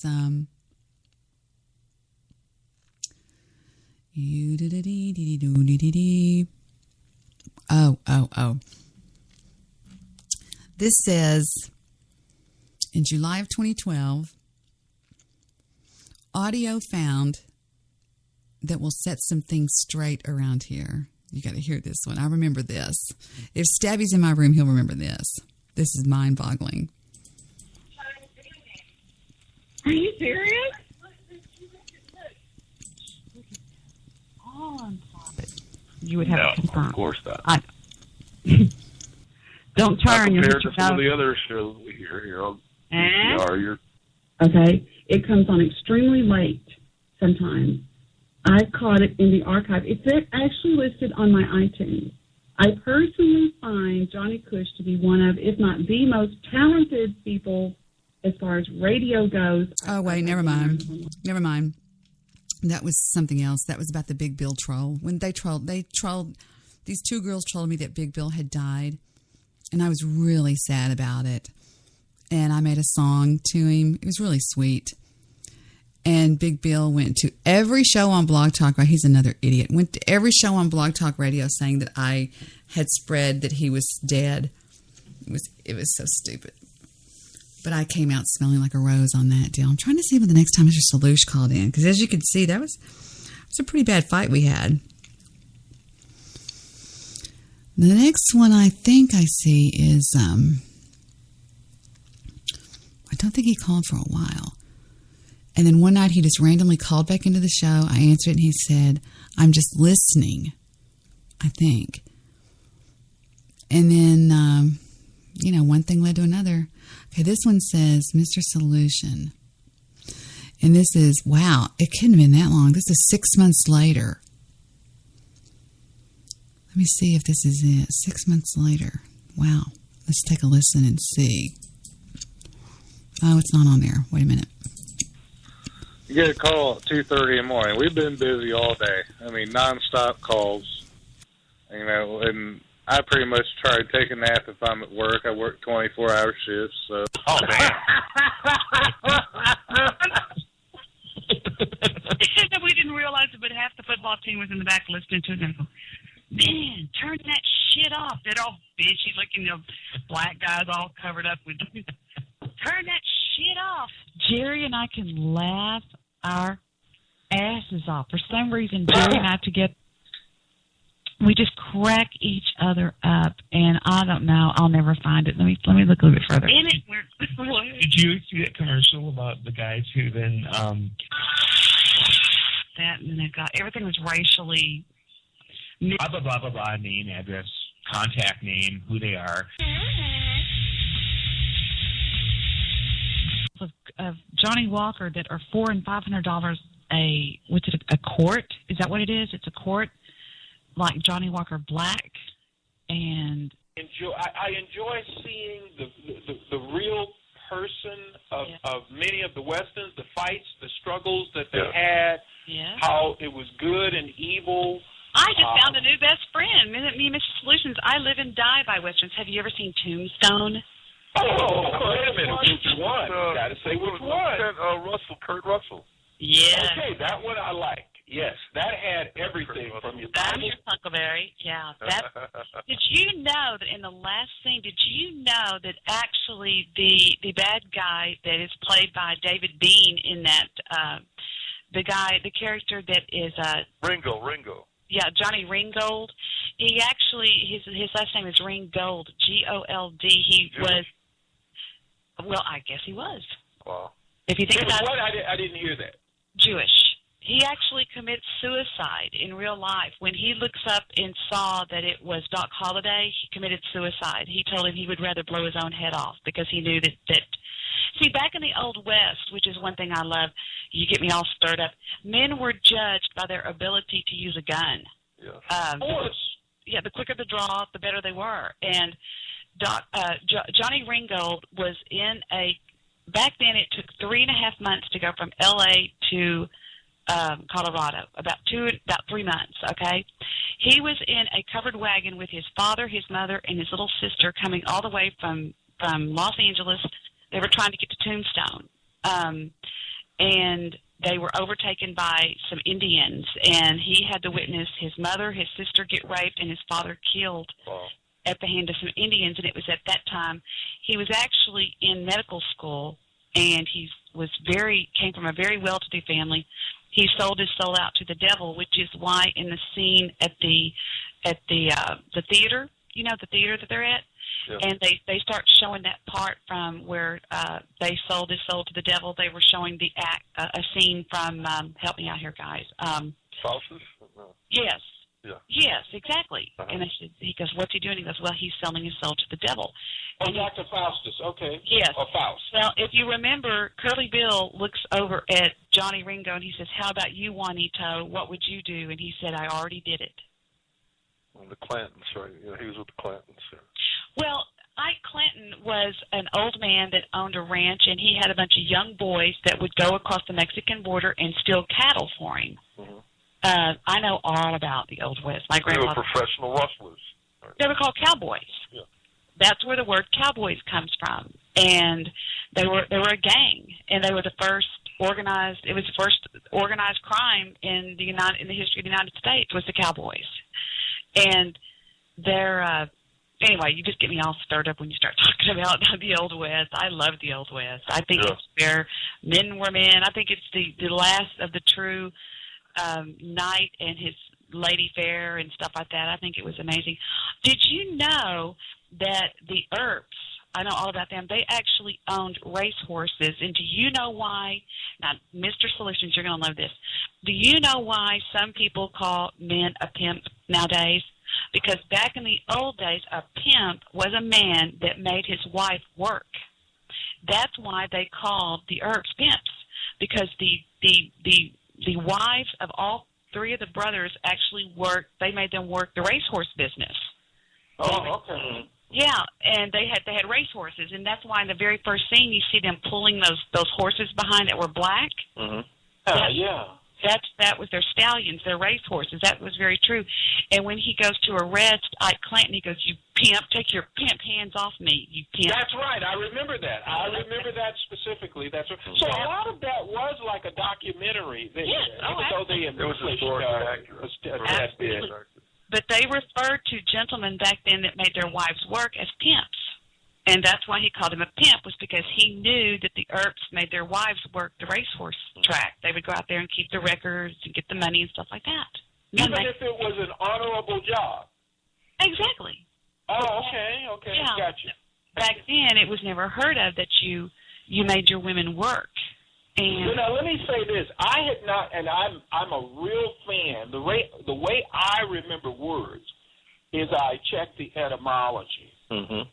That's what helps me remember a word, and I associate it with its etymology, and that's what I was encouraging Brian to do also. But nevertheless, yeah, that makes a lot of sense. I enjoyed that immensely. They had the clothing, they had the Bible quotes, which I prefer theology, health, and finances. Those are my fortes. That's what I enjoy focusing in on. right, there was nobody in the Ringgold family to get permission, though, to post it, to put in the movie that Johnny committed suicide under the tree over here by where I live, which is why by the Springs, Sulphur Springs. I live right by Sulphur Springs Canyon, where that. Yeah, but Debbie, I'm sorry for cutting you off. He said you look like somebody just walked over your grave. That's exactly probably what was said. Now nobody knows exactly what was said, but it went down in the book that was written by Wyatt Earp about it's called My Friend Doc Holliday. Yes. Doc, when he went to see Doc in Denver, Doc never came back to him because he was gone. When he came back, the Earps were gone from Tombstone. And when he voyaged across to see him in Denver, and that was when Doc Holliday told him on his deathbed, he said, when I got to Sulphur Springs Canyon and when I came over the hill and he saw me, he blew his own head off. He committed suicide. He didn't even fight him. He was that. But you wait. Hold on, Debbie. Hold on. Now, when Doc Holliday, Johnny Ringo pulled the gun on Doc Holliday, and when he did that, Doc Holliday measured his quickness with a gun at that particular juncture, in my opinion. But you remember, he held the gun. He cocked the gun. Doc Holliday was drinking. They were in the hotel that the Earps had I guess, confiscated or whatever. The bar scene? Are you talking about the bar scene when they had a faro table? Yeah, remember Johnny Ringo pulled the gun, and I say inappropriately, on Doc Holliday. Right. And I concluded there, Johnny Ringo wasn't afraid of him. But remember, Curly said to him, he says, be careful, Johnny. Watch out, Johnny. He's real fast. And he pulled the gun on. Well, see, he knew that at the time that Doc Holliday wasn't strapped. He didn't have anything on him. He wasn't packing. He had nothing, okay, because they didn't allow guns in there. Okay, remember? They didn't allow handguns. Just like today, they had an open handgun law. And he knew that Doc Holliday didn't have a gun. Oh, okay. He felt more comfortable drawing down on him. And, of course, he knew, he wasn't going to do anything because he knew under the table, oh, my little baby came in here to say night-night. Come here, angel. Oh. If he's in trouble because he stayed up too late. You saying night-night? What's the matter? Did you want to go to sleep? But it's 2. You stayed up too late tonight? Oh, it's okay. You go sleep, okay? All right. Okay. I'll come in there and kiss you in a minute. Mr. Midnight Movie would get jealous. I'm having some delicious beef and vegetable soup. What brand is it? Did you make it from scratch? Well, the restaurant made it from scratch. Oh, okay. Really good, and it's very good, by the way. I must say. And the flu has not gotten out here. I just like soup because soup is healthy. And Anyway, go ahead, Debbie, with the scenario analysis. What were we talking about? I just had to kiss the baby goodnight. He got out of bed to come kiss me goodnight. He got in trouble. The Ringo drawing down on... Yeah, but not Doc Holliday, but what's his name? Wyatt Earp had a shotgun underneath the table. And there were so many beautiful scenes in that movie because Ringo would have killed he would have killed Wyatt Earp because he could outdraw him. Oh, yeah. He could not, but Doc Holliday got up off of sort of his bed because he had concussion. That was true. All of that was true. Every bit of that was true. That actually happened that way.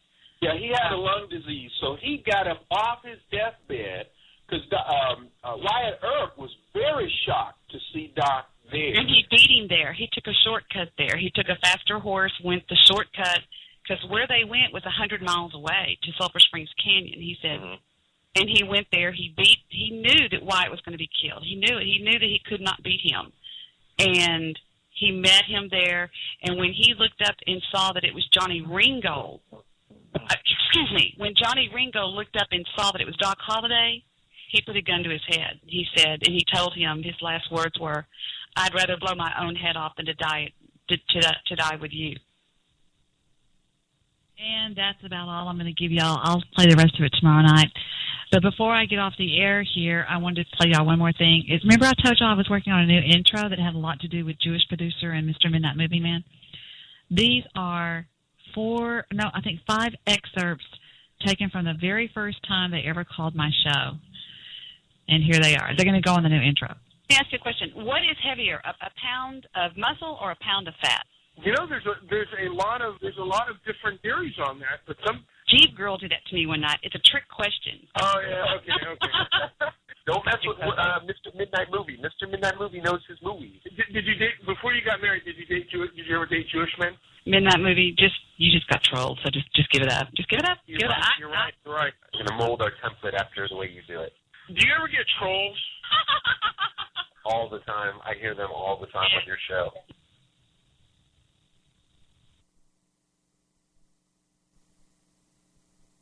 All right. And that's going to do it for the Friday night edition of the Debbie Daily. You never know what you're going to get chocolate box thing here. So, in closing, let me say thank you for everybody listening, and especially to Mr. Midnight Movie who called in, and Dalton. Even though I was like, Dalton, don't call me right now. I'm sorry. I mean, I could lie and say, oh, Dalton's just a blast to listen to, but Dalton just bores me to death sometimes. He used to be more talkative or more full of something to say. So anyway, we're going to let the year 1966 take us out. And while I go off the air, I'm going to play a little smidgen of some of the songs to give everybody an idea of just how great that year was, all right? I'll see you guys maybe tomorrow night. I don't know, though. All right? Best of wishes to everybody out there. Take care of yourself, and if you need me, you know where I'm at.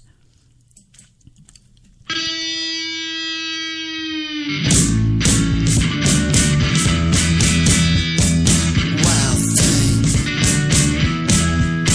you make my heart sing. You make everything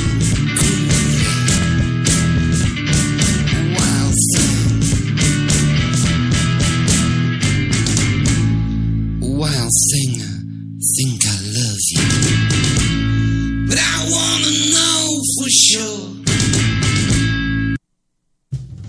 I'll be alone each and every night. While you're away, don't forget to write. Bye bye, so long, farewell. Bye bye, so long. See you in September.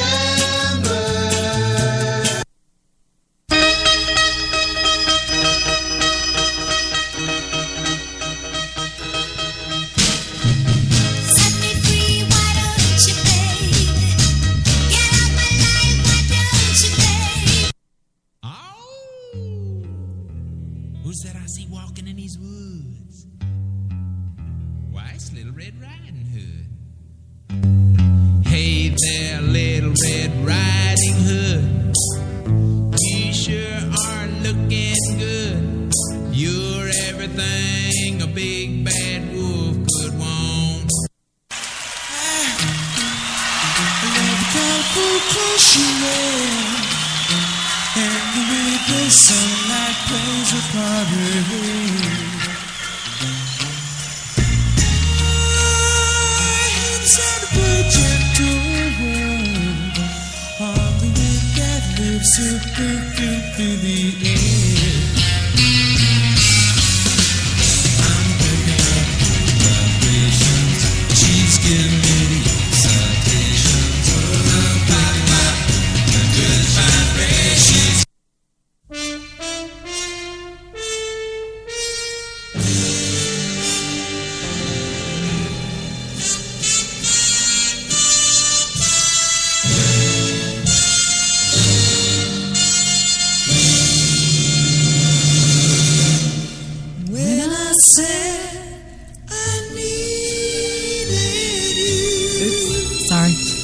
You said you would always stay. It wasn't me who changed, but you. And now you've gone away.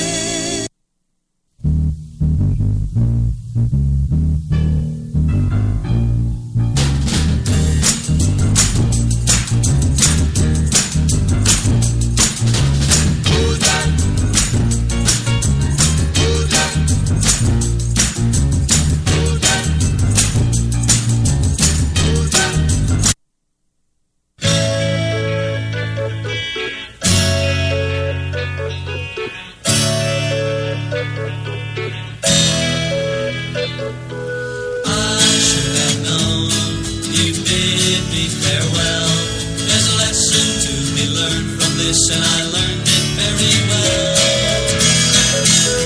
Now I know you're not the only starfish in the sea. If I never hear your name again, it's all the same to me. And I think it's gonna be alright. Yeah, the worst is over now. The morning sun is shining like a red rubber ball. You, with your masquerading and you always contemplating what to do in case happiness found you. Can't you see that it's all around you? So follow me. Hey, come on, baby, follow me. I'm the Pied Piper. Follow me. I'm the Pied Piper, and I'll show you where it's at.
So I thought I'd take a chance with Barbara Ann, Barbara Ann, Barbara Ann, Barbara Ann, Barbara Ann. You got me rocking and a rolling, rocking and a reeling, Barbara Ann, Barbara Ann, Barbara Ann, Barbara Ann.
You keep slapping that bass.